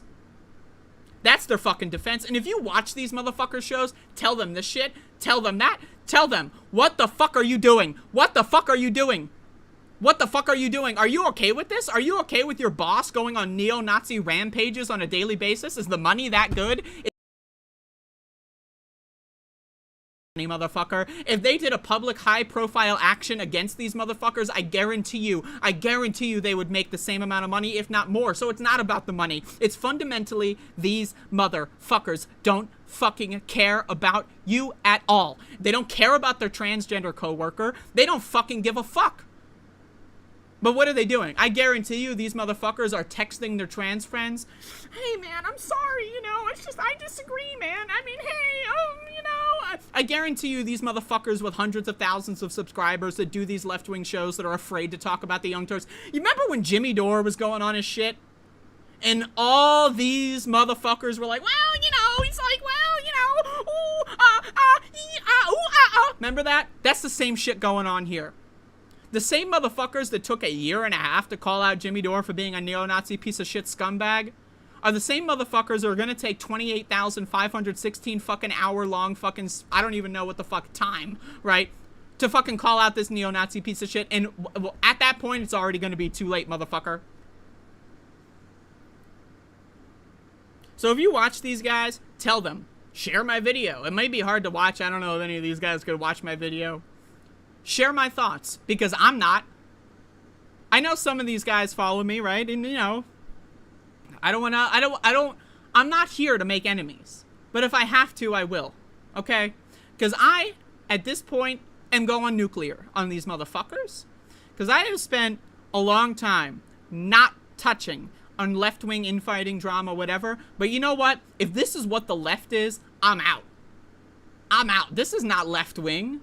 This is some neo-Nazi shit.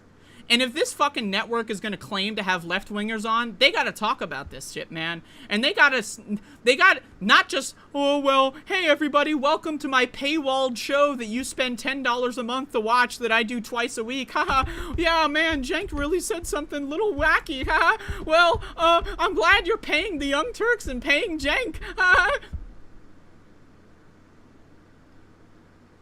Yeah, keep paying Cenk to watch my show where I say I disagree a little bit. Wow, I care about trans rights so much. Ooh, paywall, give me your money on the... Ooh. These fucking motherfuckers, dude. They don't give a shit about you. I'm sorry, man. They don't give a fuck. These left-wing podcasters don't give a fuck. And by the way, you schmucks, you're falling exactly into the right-wing trap. Oh, really, motherfucker? Again, I hate gaslighters. I hate liars. Liars. Liars. Trans people wanting civil rights. We're falling into the trap by wanting civil rights?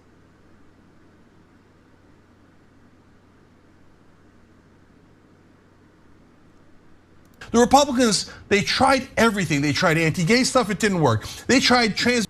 It did work. I got coffee dripping down my fucking mouth here. It did work. Gay marriage is going down. What are you fucking talking about? It didn't work. What? Gay marriage support is going down. Even among Democrats. What the fuck are you talking about? It doesn't work. The fuck? Like, are these motherfuckers like smoking crack? Like, honestly. Like, and I say this, I love drugs. I'm open to drugs. But like, the only possible explanation I can possibly come up with that isn't these guys are just becoming Nazis for money, because that to me is the Occam's razor, right? But like the second most likely outcome is that they're like addicted to cocaine or some shit and they're just going fucking crazy. Like that's the only thing I can think of. And that's not to say that if you use cocaine you go crazy, right? I'm not trying to say that if you use cocaine you go crazy. Some people do though, right? Some people that have a propensity for being crazy, they go, they try cocaine, they try some other kinds of stimulant, and it just like all hell breaks loose. So it's not, you know, it's not everybody that does that, right? I'm not trying to say that if you use drugs that you're crazy. I'm not, because I use drugs, right? I'm a drug user. So, but how else would you explain this motherfucking behavior, man? I mean, Jesus fucking Christ. His bathrooms, you remember that? Mm-hmm. That didn't work. It did work. It did work. There are literally bills, laws all over the country. Bathroom laws. There are viral videos that pop out every day on TikTok of motherfuckers going into bathrooms and policing people. There was a video I watched of someone, like, some fucking TERF standing, like this, you know, with the hands on the hips, right? Right outside the stall of someone who is, by the way, a cis woman who they thought was trans, saying, you know, like, imagine you're taking a shit, right? And you're wiping, and then you open the door and some freak is like standing right in front of you and is like, you're not really a woman. This is happening all over the fucking country. So tell me again how it didn't work, you stupid motherfucker. These guys don't give a shit. Taking the transgender community out of the military. That didn't work. They drilled in until they finally found a little tiny nugget of like, hey, trans folks in like competitive sports seems a little. So basically what he is saying is right-wingers control my brain. That's what he is saying. Right-wingers found a nugget of truth? What? Really? Oh, tell me more about this nugget of truth. This kernel that the right-wingers have found. Really? A bit much. And you don't engage them in that fight. They lose on everything else. But idiot activists, yes, I just called you an idiot. Activists go in there and go, no. At least he's being a little honest. These motherfuckers hate you. If you're trans, they fucking hate you. I mean, they've hated disabled people for a while. These people have been parroting the pandemic's over conspiracy theories for a long time. These guys are Nazis. Again, what is a Nazi? National Socialist. What does that mean? Kill everyone we don't like, take all their shit and live in luxury? Give me universal health care. Give me student loan debt. Give me better roads. Give me better air quality. Give me better water. Give me better food. Fuck the trans people. Fuck defund the police activists. Oh, you're black and you're afraid for your life because cops are militarized and patrolling the streets in your neighborhoods constantly? Well, fuck you. You shouldn't defund the police. Fuck you, idiot activists. Oh, you're afraid that cops might kill you because they killed your brother, they killed your father, whatever? Fuck you. Go fuck yourself, idiot activists. These are Nazis. I need you to understand. Cenk Uygur, Anna Kasparian are neo-Nazis. If you can't fucking see that shit, you're crazy. You're crazy. You have drunk the Kool-Aid. And also, again, I want to shout out the Majority Report. Where the fuck are they on this shit? Right? Like, where the fuck are they on this shit, man? That is the second largest left-wing news show on YouTube. Where the fuck are they? I don't know. Maybe they covered it, right? I'm just curious. I'm not, you know, I want to give people this opportunity, right? I'm not saying you have to come out against it immediately, but I mean, where the fuck are these guys? These guys are supposed to have solidarity for us. Where the fuck are they? I'm going to fall right into that trap. Anyway, so I got some more clips here. These are some other snippets here that were sent to me by someone on Twitter. And I got to figure out how to do this. So, again, if you want... Now, I know anyone who's going to make this argument has not watched this far into the video. How long has this been? Like 50 minutes? I don't know. But, like, if you think that this is, like, an out-of-context gotcha, maybe I'll make a follow-up on the full clip, okay? On the full video or whatever. But here's some other choice words that neo-Nazi stupid fucking... I'm getting carried away. Anna Kasparian has to say on Separate But Equal. Sex exists. Gender and sex are two different things. Oh, I know, everyone's gonna freak out about that. But it's true. I don't know when they moved the goalpost and made it so gender and sex are the same, but they're not. So what I mean by that is people born male. Who the fuck is they, motherfucker? Have different physical capabilities on average compared to women. We're talking about weightlifting here. Every human motherfucking being has differences in their biology, motherfucking stupid fucking dickhead. Stupid motherfucking dickhead. Everybody's got differences. Sports are inherently unfair. Sports should be about fun. Whatever happened to just playing kickball with the homies, dude?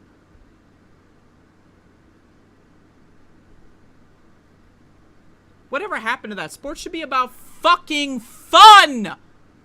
Fun! Do you fucking assholes understand what the fuck this is? So, think about it. If sports aren't about fun, what are they about? They're about capitalism, infinite growth, being better than everyone else. Look at me, I'm better than you. I'm better than you. I'm better than you. Look how great I am. I'm better than you. That's not fucking fun. That's disgusting supremacist garbage. It's a racket. It's a scam. All of this shit is a fucking scam. They groom kids from a young age into thinking that the Olympics are the peak of the world. You ever see this shit? Look into this. I want you to look into this. Silver medals. People that went to the Olympics and got a silver medal. Look into this. They have some of the highest rates of depression and suicidality among all athletes. Because when you're an Olympic athlete, you have to be groomed from a young age. You have to train from a young age. Typically, you don't make that decision. Your parents force that on you. And your whole life, again, I've said this before, kids do not have an independent perspective on reality. They do not have an objective understanding of reality. Their reality is shaped by the parents. And if the parents are grooming them into becoming gymnastics professionals for the Olympics, guess what? That's what they're going to think matters. So they spend their whole life, and they finally get in to the Olympics. They're 19 years old. They're in their prime. They're going to the Olympics. And they get a silver medal. And then the sport, whatever it was that they practiced for, hey, 4 years from now, you're going to be past your prime. Your whole life. And all you have to show for it is that you lost. Look it up. Silver medals. Higher rates of depression than bronze medals. Third place. Higher rates of depression than people who just didn't even really rank. Professional sports are a scam. It's a scam. It's a fucking capitalist scam. Sports are about fun, motherfucker. It's about fun. It's about motherfucking fun. It's about having motherfucking fun. And also, I just want to be honest with you. What are women's sports? That's called having a participation trophy. Now, we can make an argument. Is it interesting to see who the fastest human being alive is? Who can run the fastest out of all the humans in the world and break records? That's interesting.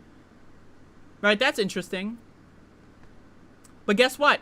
Most men don't have the rare mutation that Michael Phelps has. So they're probably never going to get the record. Should we ban Michael Phelps? Or should we just go like, wow, humans are so interesting?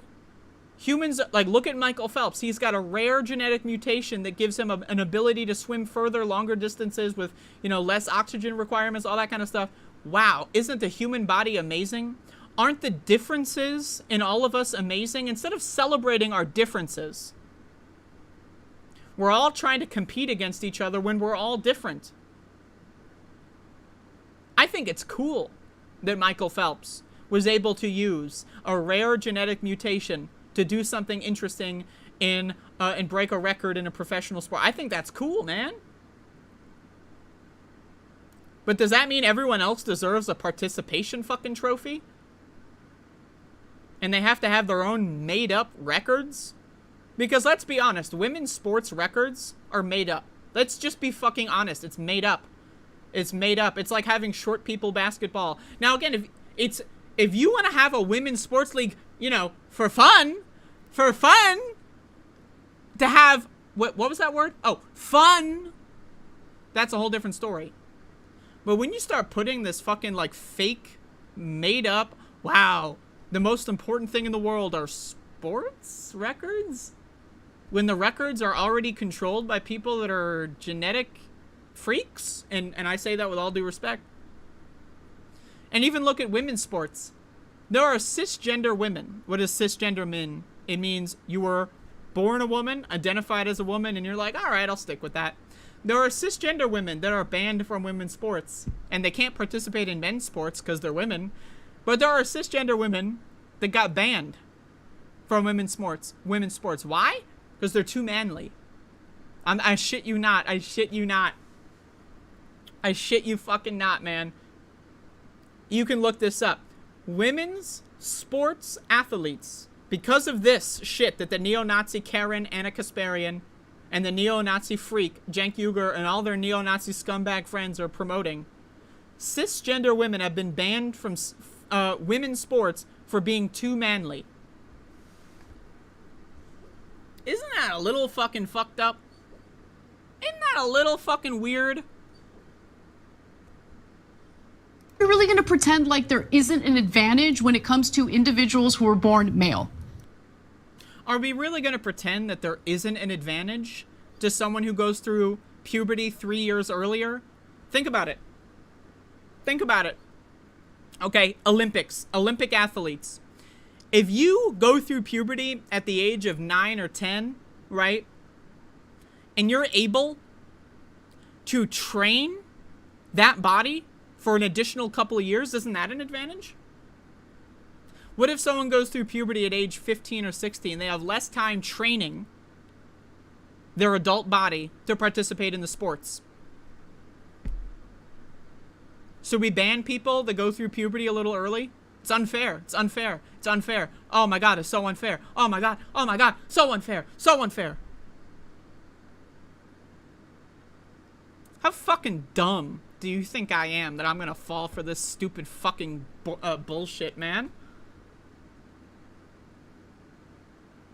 Stupid fucking motherfuckers. But the men still have other physical advantages. Like we maintain mass much better. And so what is the pretext here? Trans women are men. That's what he is saying? Because there's no spectrum, right? All men are the same, all women are the same, and trans women are men. That's what Cenk Uygur is saying. Doesn't matter if you've been on hormones for 10 years. You're a man, bro. You're a manly man. But hey, everyone else on the Young Turks is going to pretend like nothing's wrong, right? to give you a sense of how unfair this is, that where she won in Canada with 275-pound bench press. I bench press 275. Okay. And that's not a big deal for a guy. I mean, it's okay, but it's not that big a deal. You're gonna put that in the women's division. I don't care. Again, when a trans woman loses, no one gives a fuck. 99.9999999% of trans athletes lose. They lose. But if a trans woman wins, they're not even allowed to celebrate their victory. Think about how fucked up that is, man. Even if you win, you lose. How fucked up is that? You lose, you lose. You win, you lose. How many hormone blockers you had? It's gonna make a difference, okay? And then the... You know that Twitter meme you may be seeing? Sice is sorted, and then it's a photograph of a crack pipe? Just picture that in your mind for a moment. Limited cases, they're not like instantly breaking every record like Trump is saying, right? But they're doing better than the average bear, okay? Not true. Not true. Most transgender athletes lose.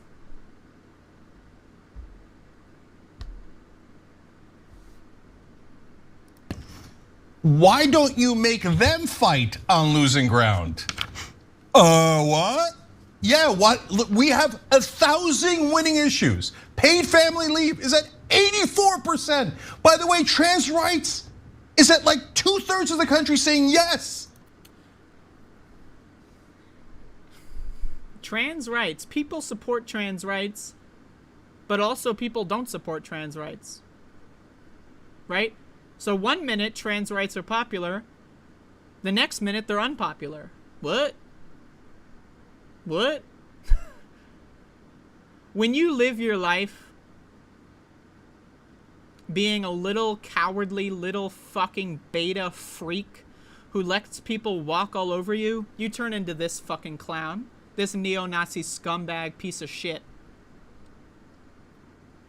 Every bully that's ever bullied Cenk, he's internalized that and he's agreed with the bully. If a bully says, you stink, Cenk Uyghur's gonna be like, oh, maybe I do stink. Because he's a stupid fucking coward. What kind of stupid fucking coward only fights for things that are popular? Do you listen to yourself, you stupid bitch? You stupid fucking bitch? Do you listen to the words that come out of your mouth? Clearly not. Stupid fucking bitch. Why don't you fight on winning grounds? Trump tried to ban trans people from risking their lives to serve in the US military. That is winning ground for us. Nope, I don't want to fight on winning ground.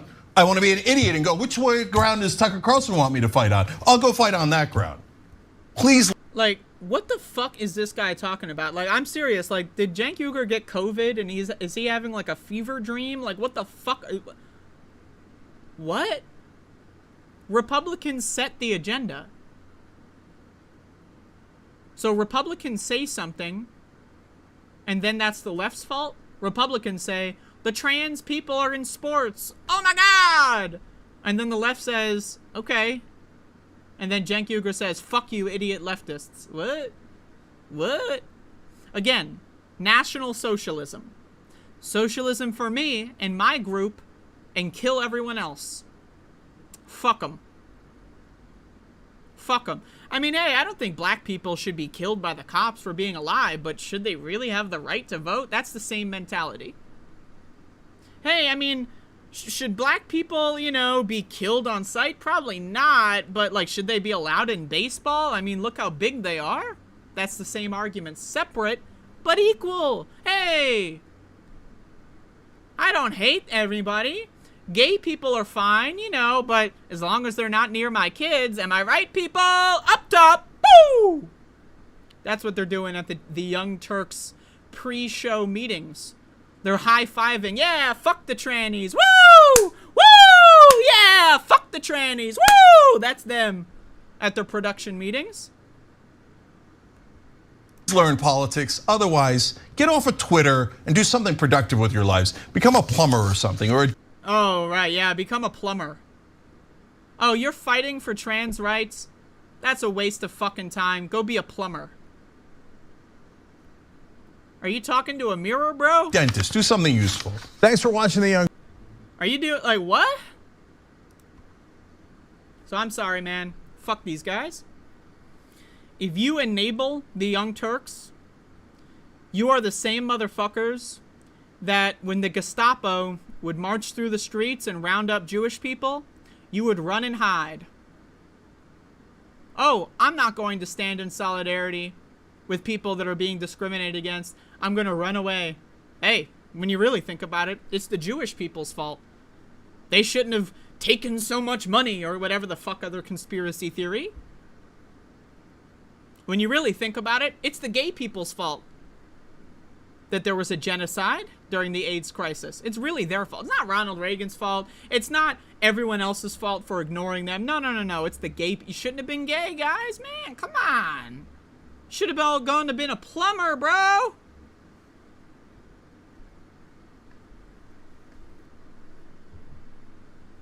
Anyway, anybody on the Young Turks network, fuck them all. Fuck them all.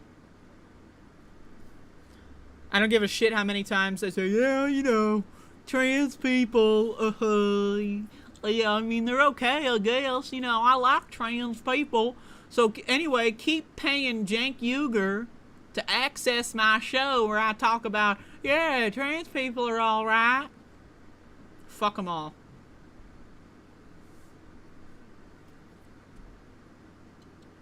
Fuck them.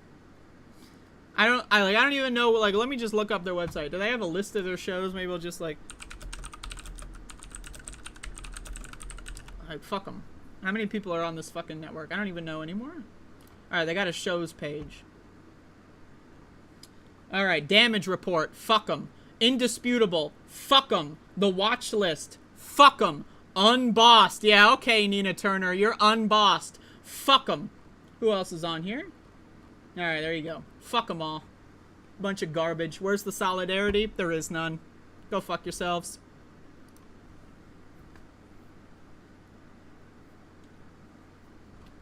Anyway, Jesus fucking Christ. This is already a 2-hour show. Fuck.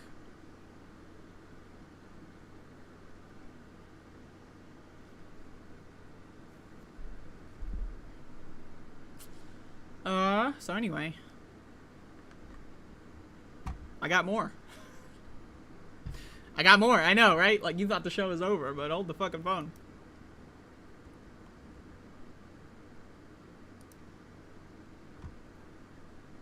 Alright. So Marianne Williamson, who is someone that I said I would vote for in the Democratic primary, making it increasingly difficult to maintain that stance. Now, I consider myself an anybody but Biden voter, but Jesus fucking Christ! Here's Marianne Williamson going on the Breaking Point show, talking about, well, some crazy ass shit. How little conversation. Let me just raise the volume on this fucking shit.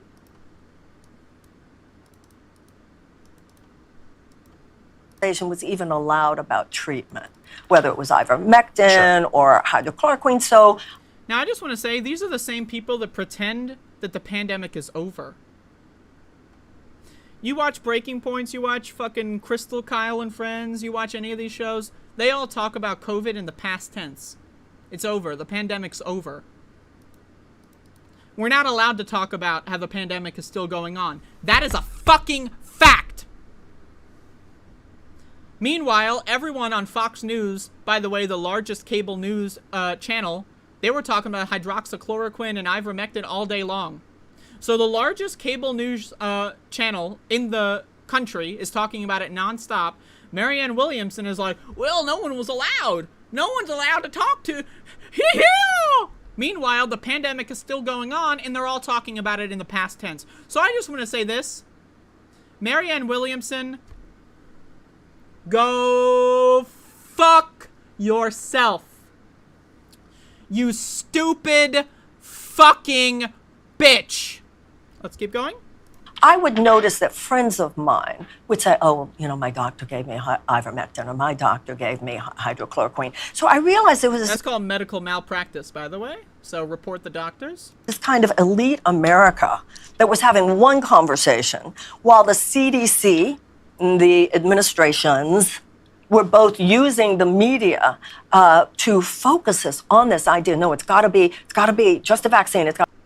Now again, what is the media and the administration's doing right now? The pandemic's over. The pandemic's over. The pandemic's over.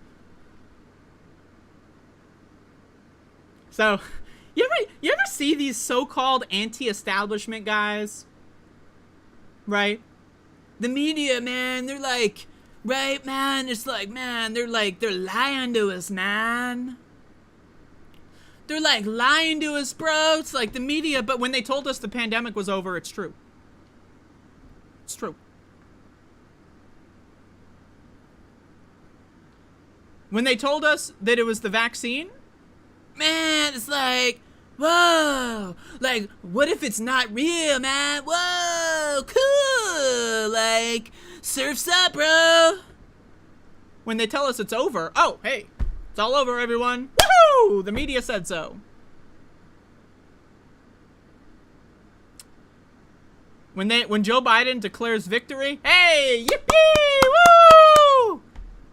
When Joe Biden tells you to get the vaccine, ooh, oh, yeah. It's the exact fucking opposite of the real world. These motherfuckers are in the exact fucking opposite of the real world, right? Do y'all know about trans fat? What is a trans fat? Let me give you some like food analogies here. Right? A trans fat is when you take a cis fat and you fuck it up, and what happens, right? A cis fat, right, can be double bonded, and the bonds flip. They flip. Something happens, right? Like when you're cooking in the kitchen and your cooking oil starts smoking, when it generates smoke, that is a trans fat production process. Cis fats are being flipped to become trans fats, and trans fats are indigestible by the human body. But my point is, something happened in these dumb motherfucking stupid bitch brains, and they just flipped. So what's true is false, and what's false is true. The vaccine is actually useful. It's actually effective. It's actually good. No, it can't be. No, it can't be. When the administration says go back to work, COVID is mild, the pandemic is over, hey everyone, we did it, yay, yay. Got to be just a vaccine, just a vaccine. And I think that was wrong. You couldn't even talk about vitamin C. Do you think that the COVID vaccines... You couldn't even talk about vitamin C. What the fuck are you talking about? You couldn't talk about vitamin C. I mean, first of all, Americans don't give a fuck about vitamin C, let's be honest. But like, what? were effective at preventing severe illness and death? I think that the American people deserved to hear the truth. Oh, wow! But you're gonna lie to them too, and tell them that the pandemic's over. The American people deserve to hear the truth. By the way, COVID's over. Everyone come to my super spreader events. Fuck 'em. Fuck 'em. Fuck 'em. Fuck 'em. Fuck 'em. And you know what? Fuck Marianne. I'm not gonna vote for her anymore. I'm gonna write someone in. I would rather vote for Kermit the Frog than Marianne Williamson, because this stupid fucking bitch doesn't know what the fuck she's fucking doing. She is doing a planned, purposeful pivot. By the way, if you didn't know, Marianne Williamson officiated Kyle Kulinski, some people call him Kuklinski. Hey, I'm not one of those people, many people are saying, and Crystal Ball's wedding. So they're like best friends. So Marianne Williamson schedules a show with one of her best friends to publicly pivot to try to capture RFK's voter base, because RFK is winning in the polls. So let's see what happened here. RFK, running on name recognition, gets higher polling than Marianne. She's jealous. She's fucking jealous. So she thinks people are voting for RFK because he hates vaccines and not because his name is Kennedy and the Democratic voter base is dumb. So let's keep in mind, right? Crystal Ball, Kyle Kuklinski, and now I just want to say this. I love Kyle Kulinski. He's a fucking dumbass. I love his show. I don't know what to tell you. I think he's a stupid motherfucker. I can't stop watching his show. So I'm just telling you my bias. But these dumb motherfuckers, right? They think that people are voting for RFK based on his vaccines. So they simultaneously say the Democratic voters are stupid and dumb, which they are. That's correct. Democrats that voted for Hillary Clinton in 2016, dumb motherfuckers. I'm talking about in the primary, of course. People that voted for Joe Biden in 2020, dumb motherfuckers. But all of a sudden, the Democratic electorate, they're really smart, and they're voting on policy. And so RFK has some crazy shit. Let's pivot to try to capture some of his voter base that doesn't fucking exist.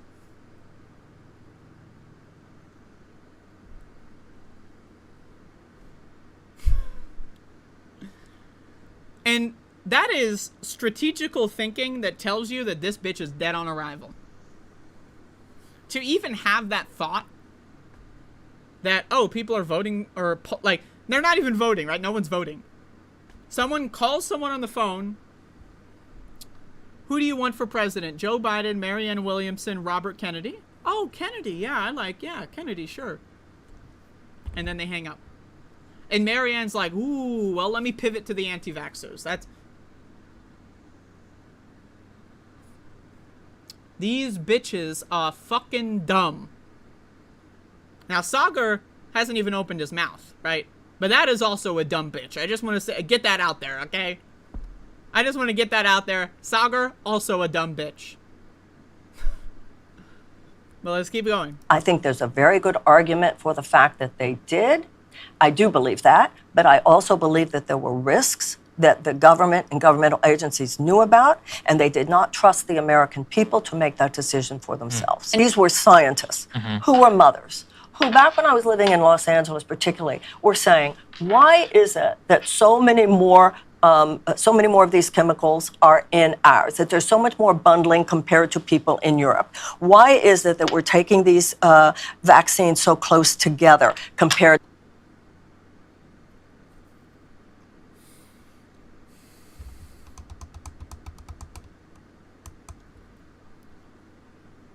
What the fuck is wrong with these people? Okay. You know what? This is a theory. You can call this even a grand analysis of mine. This is a central theory of the world for me that I've been developing. And I've said this before on my show, but I've been developing it even more. And, you know, I just got back from the strike, so. The world is getting dumber at an accelerated rate. So humans have always been pretty fucking stupid, right? You know, the oldest motherfucker alive, right, to the youngest motherfucker alive, we've all lived through humans getting dumber and dumber and dumber. So let's look at COVID. What does COVID do? COVID destroys your brain. It fuses brain cells together. It deactivates neurons. It inflames the brain. What happens when your brain is under assault by a foreign invader, a virus? What happens? You get dumber. But not only do you get dumber, you get more aggressive. More specifically, you get more irritable, right? So there's going to be a certain percentage of people that when they become irritated, they'll become aggressive. And there's a certain amount of people, a higher percentage even, that when they become irritable, they'll just like go in their room and slam the door. Right? So the more percentage chance of people becoming irritable, the more percentage chance that there's going to be more aggressive people. But then also, population-wide, did you know that as of November 2022, 96% of Americans overall have gotten COVID at least one time? That's as almost of a year ago.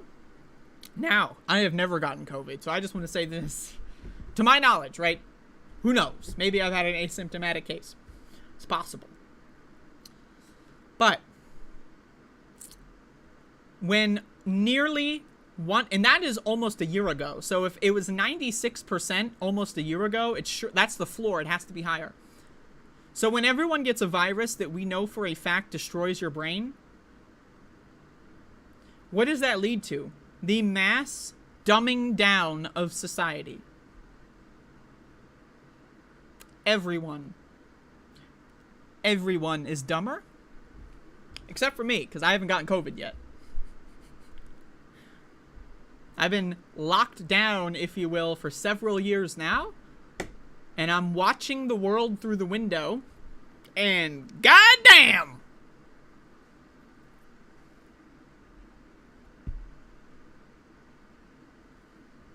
To how they're giving them in Europe. And I saw firsthand how these women were demonized. I saw how they were treated like they were anti-vax. Listen, I'm running for president. I know how this system works. And I saw it last time when I ran. If you even come close to suggesting that pharmaceutical companies are not just pure as stupid fucking bitches.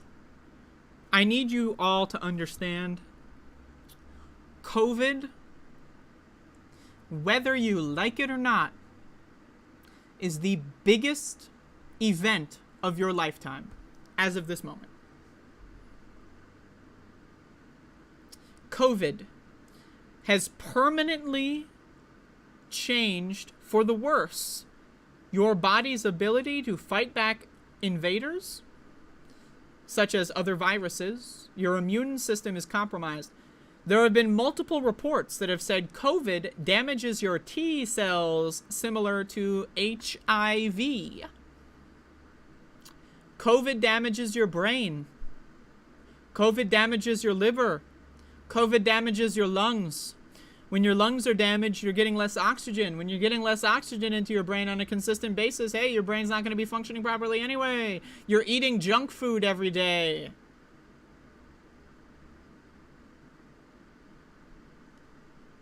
I personally believe that 90% is the floor, but I'm willing to say 98, 99% of Americans are fucked and they're zombies. They're zombies. Think about it.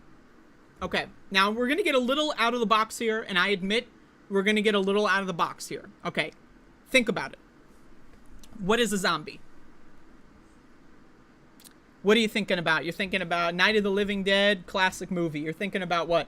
Left 4 Dead, classic game. Zombies. Resident Evil. Zombies. What are zombies, right? Zombies are when somebody... Now, okay, maybe I guess we're not talking about the Night of the Living Dead zombies. They just come back to life or whatever. We're not talking about those guys. We're talking about the Left 4 Dead kind of zombies. The wreck kind of zombies. Like, you know, they got infected by a virus and then now they're zombies. You know, Train to Busan kind of shit. So what happens? What in these movies? What makes them a zombie? They get bit, right? That's usually, or sometimes they get coughed on. And the virus changes the host's behavior to further propagate itself. Okay? All right. So the virus, COVID... Now, again, I'm just making a little, you know, fiction allegory here for what we're going on. The virus makes you dumber, so you are less protective of other people, and you are more likely to infect them with the virus. Ergo, you're a zombie. You're a zombie. America is a population of zombies.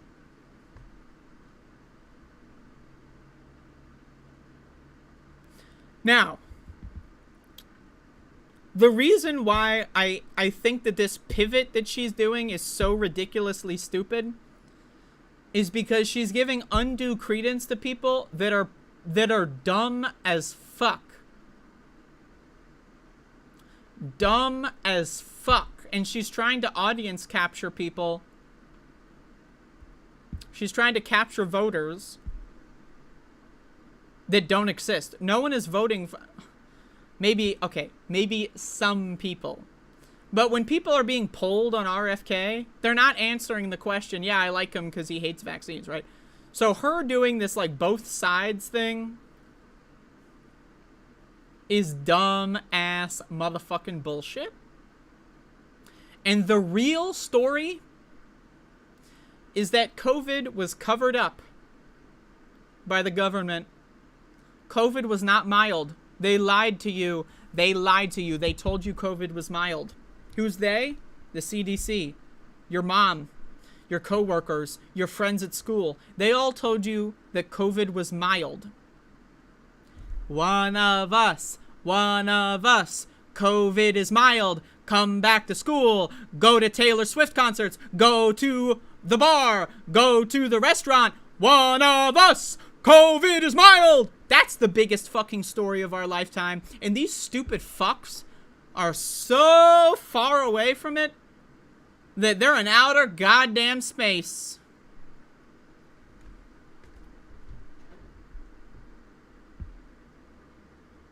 A virus just came along that is similar to HIV, destroys your brain. You can be reinfected every couple weeks. Destroys your immune system, destroys your liver, destroys your lungs. And let's all get reinfected over and over and over again. Praise Joe Biden. Woo! Joe Biden fixed the pandemic. Woo! And then these guys want to tell you that they're truth tellers. This is some snake oil. These are scam artists. All of them. All of them. All of them are scam artists. All of them. And this both side shit. Well, you know, some people have some people are a little, some people believe climate change is not actually caused by humans, so it's like, it's like, maybe, who knows, maybe we should, goddamn. Some people think the earth is flat, it's like, well, what are you gonna do? Maybe we should debate them, it's like both sides have a point, when you look outside, do you really need a curvature, man? Goddamn.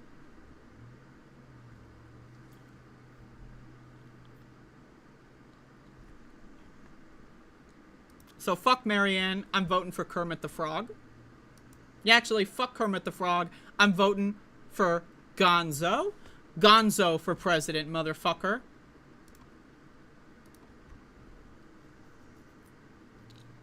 Anyway, that's my show.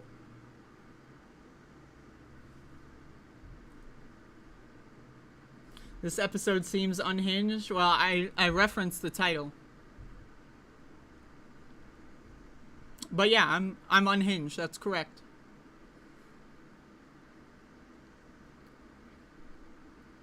I don't care about this shit anymore. Honestly, I'm telling you this right now. I don't care about making friends anymore. Not that I really did in the first place, but I don't care about making friends. I don't care about being popular.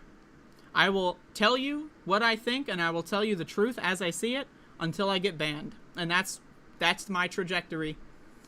So, I don't know what to say. If you disagree, you disagree. That's the end of it, right? If an hour of this doesn't convince you that I'm correct, what are you gonna do, right?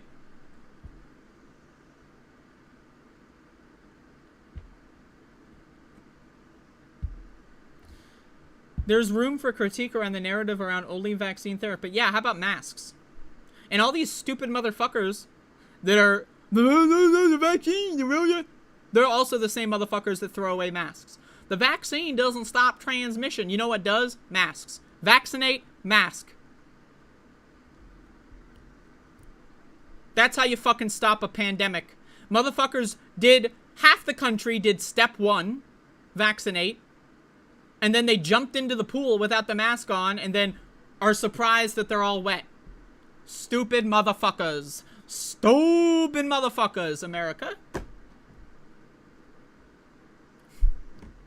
Join me and vote for Chris Christie. As someone that used to listen to Chris Christie. Okay, so all the New Jersey guys and gals and everyone else from New Jersey. I remember listening to 101.5.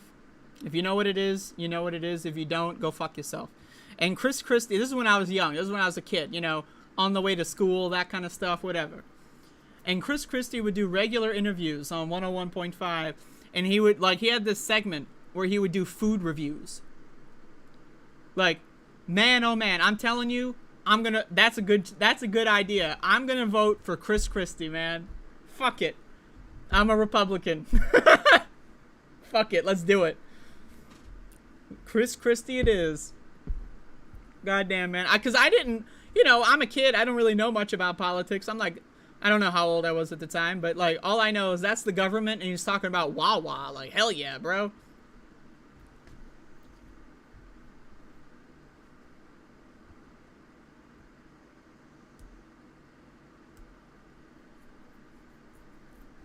Hey man, we got some scientific research that says cannabis can combat COVID. Now again, is it a binary perfect, right? Either it's a perfect vaccination or it's nothing and worthless? No. But there's some science that says cannabis. But I know all you smokers are like, oh yeah, really? But you know what they found? There's a study that says cannabis can limit the effects of COVID, but if you smoke cannabis, it's actually a net negative. So cannabis itself can combat COVID a little bit. Now again, we're not saying it cures it or it's a full defense, right? But if you smoke cannabis, you're actually worse off because the smoke particles give COVID, like, it's like a super highway. So quit your smoking. Get rid of the bong, bro. Switch to tincture, my friends. So, hey, I don't know, man. I've been high almost every day for the last 4 years. So, hey, I'm just kidding. That's not why I didn't get COVID. And hey, I also got vaccinated 5 times. And I also don't leave the house. And every time I do, I wear a mask. So it's called the classic Swiss cheese method. Zero COVID is no option. It's not manageable. That's called being a cuck. That's the beta male mindset. That's the, oh, well, might as well lay down on the train tracks. Let's give up. I'm sorry. I'm 27. I got a whole life to live, motherfucker. I'm not giving up like you. I'm sorry, Peter. Thank you for the membership, by the way. Also, I think Realon gave out some memberships earlier. I mean, thank you for that. I was in the middle of, like, you know, I was doing my whole thing there.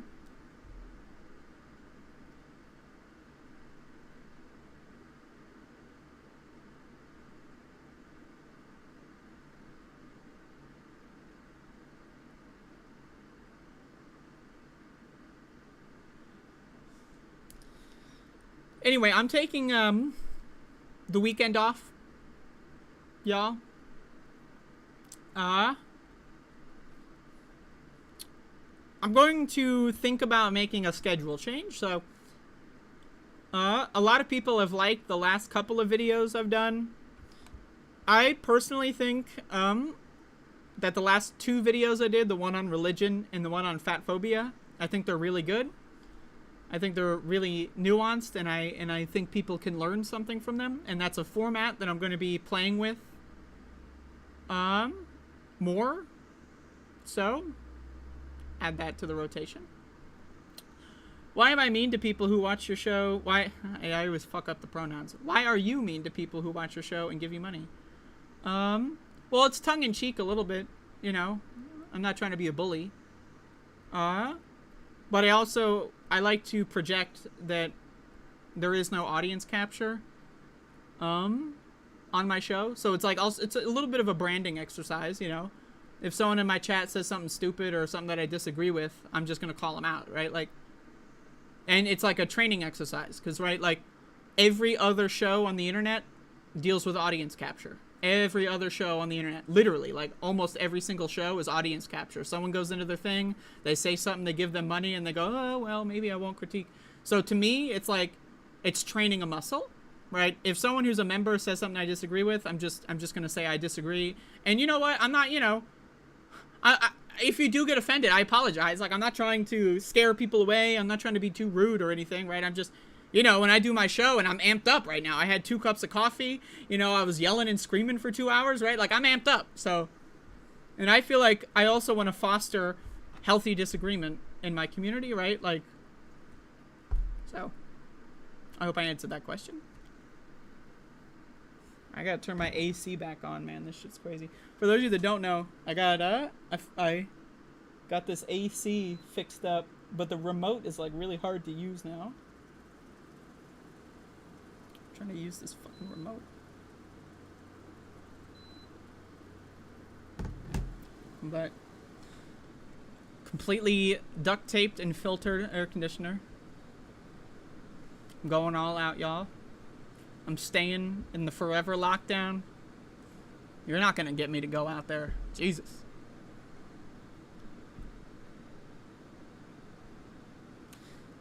Now, I will say this. Now, I'm gonna get a little personal here, so bear with me. You know, I had a very fucked up childhood.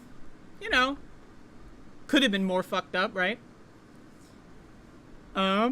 But I had a very fucked up childhood. And, my mom was very controlling of me. I was not allowed to have friends. I was not allowed to have people come over my house. I was not allowed to go on school field trips. I also had chronic illness as a kid. And so, for all my mom's faults, right, I think that I think that, there's a lot of faults and I got fucked up, but one silver lining of all of that is that I'm very used to being alone. So, silver lining, right? I've been alone my whole life. So, I don't know. I'm used to it. Well, maid, I don't say the R word on the show. That is not a word you will hear me say. So, and it's all in good fun. I'm not trying to be offensive here. And again, I apologize if someone is offended. I do apologize. Again, I get a little hyperbolic. It's just part of the experience. I don't know.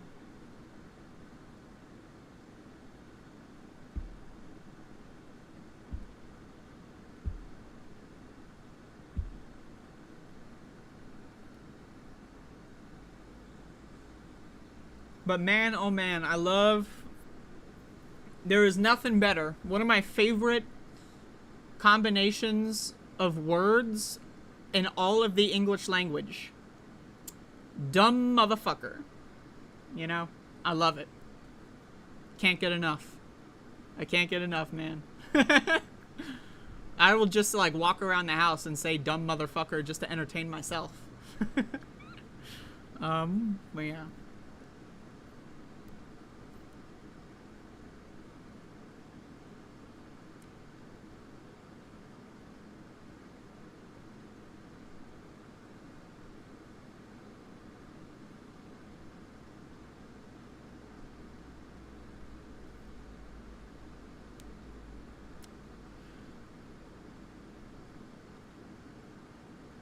You ever try to scratch a piece of your face with your teeth?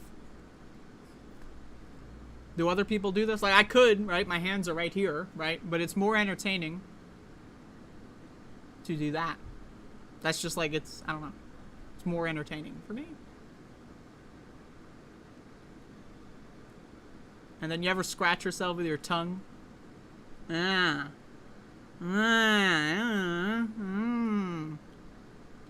This is what happens when I do a long show.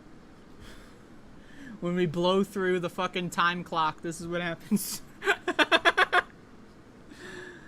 Did I get good feedback on my questionnaire? Well, I would say thank you to everyone who filled out the questionnaire. I appreciate it. I didn't check this morning if anyone did it out. Okay. I did do a survey. I guess I should advertise it, but go to my video called Hi, H-I period, and go to the description. I have a survey in there. You can fill out. Feel free to keep it anonymous. I know a couple of y'all felt that you want to identify yourselves. That's fine. But you don't have to. It's not required. And if you wanna interact or make suggestions or whatever. Hi, I switched from my alternate ID to this one in order to subscribe, but it won't let me. I get an error code. Well, I gotta be honest. Right, I have no idea how that shit works. Right. I'm sorry. I can't. I know I should. I should know how it works, right? Because I would benefit, but I honestly have no fucking clue. If anything, someone else in the chat might help. But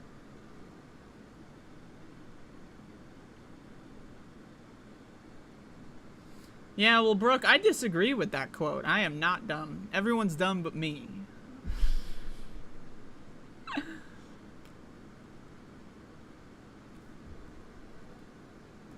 I'm about to get re-banned after this fucking show, man. I swear to God.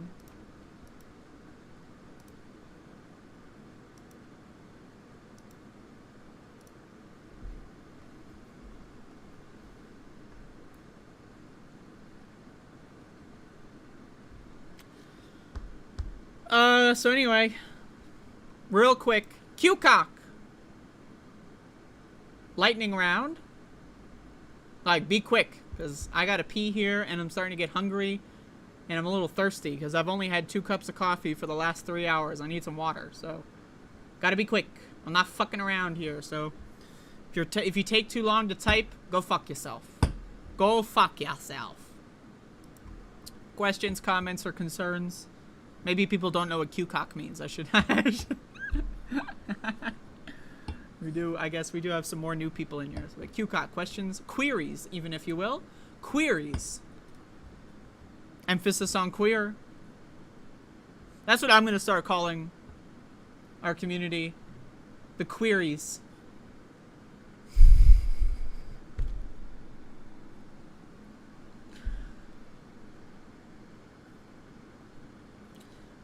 My caffeine intake? I think my caffeine intake is okay. I've gotten it. I used to have it a lot less under control, but at this moment I'm at 2 cups of coffee a day.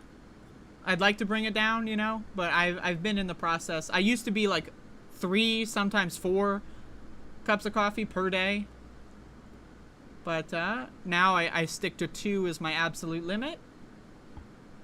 And often I'll only have 1. So like today I did 2 cups of coffee because it's my first show in a while. But most of the time nowadays I do 1 cup of coffee, so I'm trying.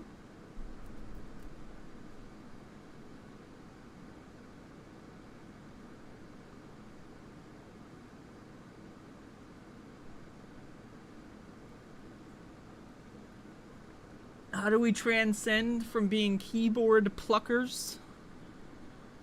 I don't fucking know. What the hell?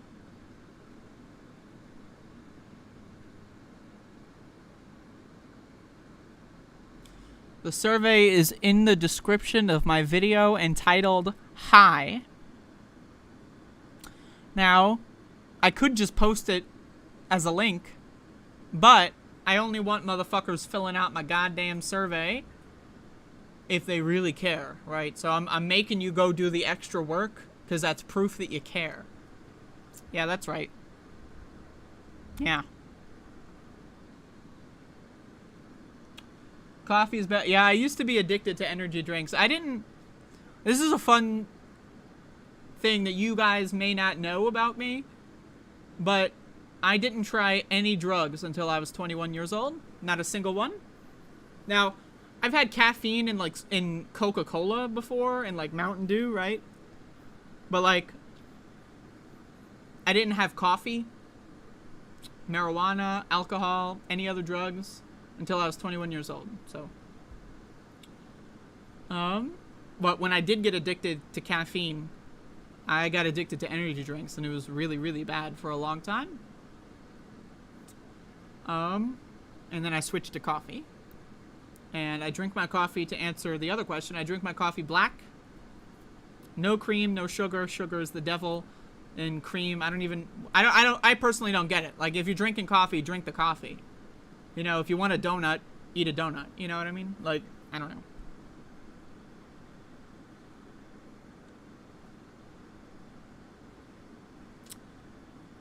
Who should you call out next on the left who needs it? I don't know, man. If you got any recommendations, let me know. I've got my eyes on some of these guys, man. Because, like it's a 2-prong here. Is like, I don't fit in this left-wing media sphere. It's just, I don't fit in. And might as well take advantage of that and say what everyone else is afraid to say. Because everyone else, they're all friends. They're afraid to say the shit. They are fucking scared to death. Like, you ever see these guys that, like, you know, they do those super chat Q&As? Like, those motherfuckers are scared to death. I hope I don't get a super chat about this. I hope I don't get, you know. I'm just saying. I'm telling you what they're thinking, man. Like, and I don't blame them. I don't blame them. I mean, I do. But I understand the mechanism. I understand it.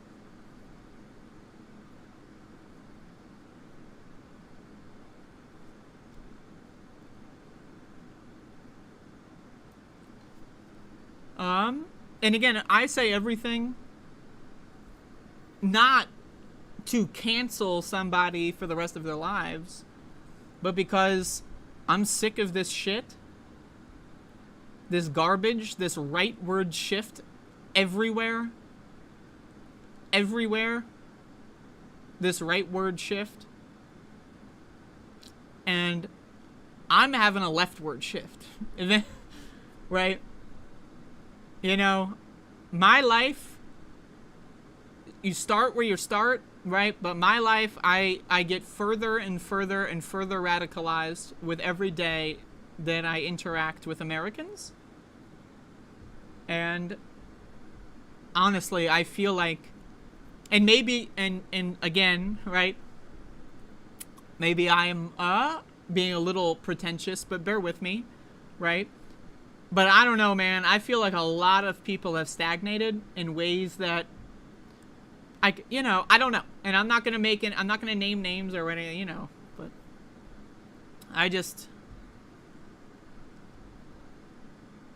I feel like people need to be constantly improving and constantly learning. And I feel like it's a privilege to be in this position to have a show that I do that enables me to work from home, to stay safe, right? Like, if I didn't have this show, it would be much more difficult for me to maintain zero COVID lockdown that I've been doing.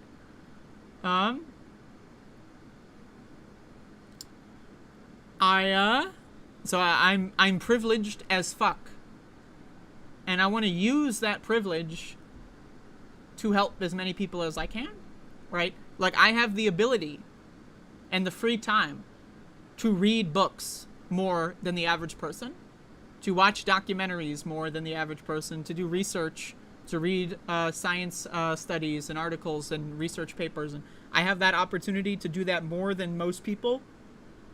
And I ebb and flow on how dedicated I am to it, but sometimes I need a break. But I want to use my position to always be learning, and then also always be trying to teach people something new. And I feel like a lot of people, they hit a certain point and then they just stagnate, and that's fine, I guess. I mean, not everyone should have the, I guess you could call it the infinite growth mindset, but an actual useful version of that. Like, I want to be constantly learning. I want to be constantly thinking about things from a different perspective all the time. And that's my drive. That's my motivation. This is how I win.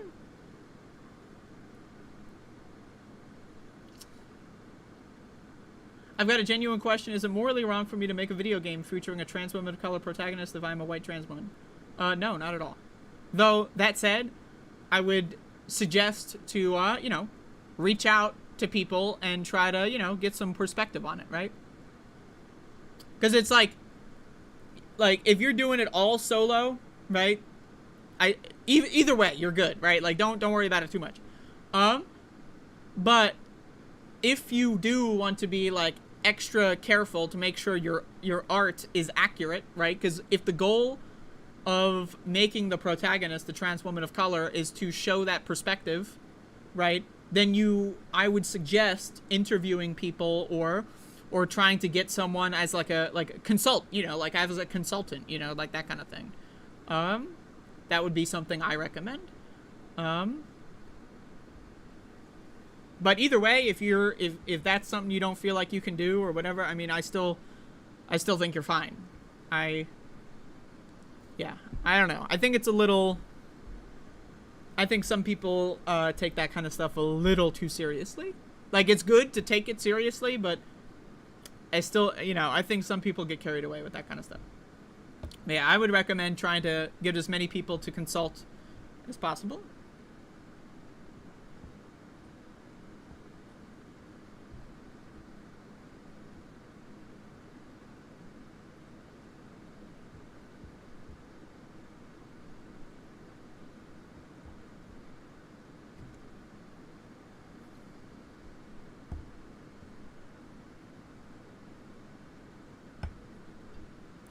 Well, I mean, let me read the comment before I respond.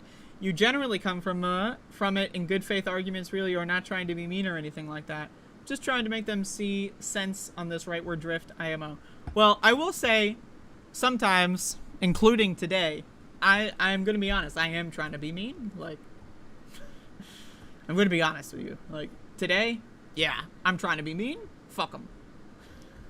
Because, like, as much as I want the young TERFs to get better, as much as I would think that the world would be better off if that were the case, their audience would be more educated, more intelligent, more active in organizing. So it's a boon, right? If they change their minds. But you know what?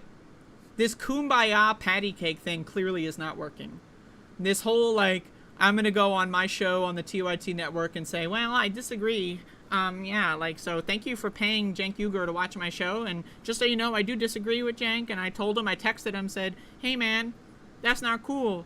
And so, you know, like, that's not working, right? Like, not working. Like, and that's, like, if you ask any of these guys, they're going to say, I've had behind the scenes conversations. I'll held the text, but it's not working. Full stop. Not working. It's a fail. It's a flop.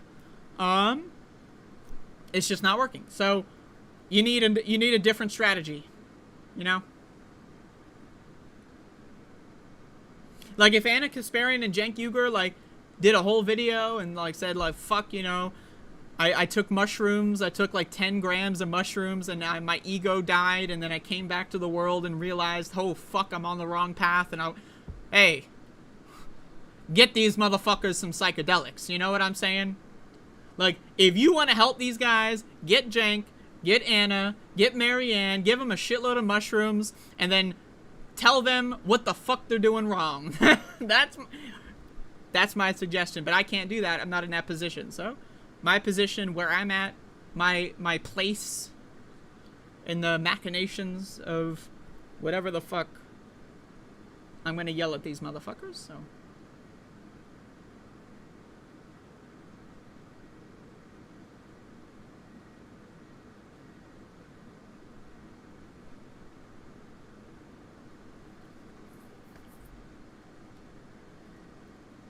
But yeah, fuck these guys, so. I really don't like them.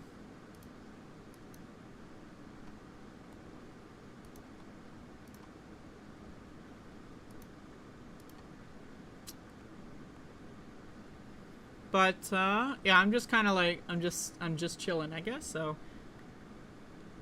I'm out of here. Thank you all for watching. Once again, I am going to take the weekend off as normal.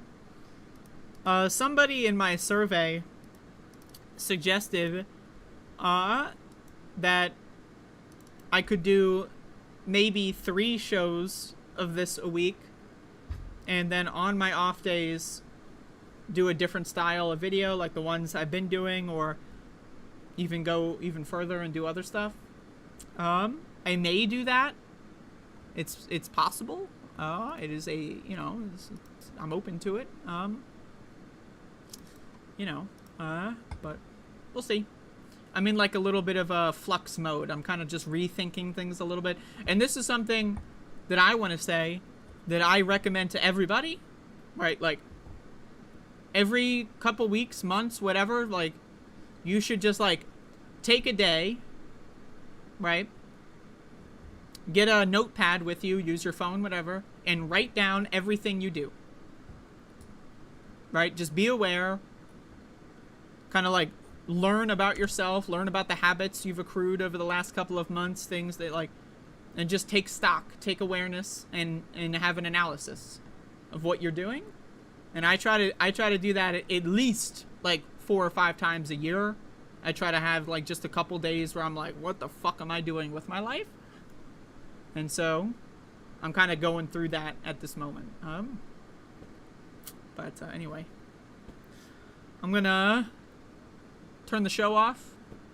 I'm gonna upload these videos, and I'm gonna get high as fuck and play video games. So thank you for watching. Everyone have a good day. And I hope to see you soon. Or I don't know. I guess you hope to see me soon. Wink.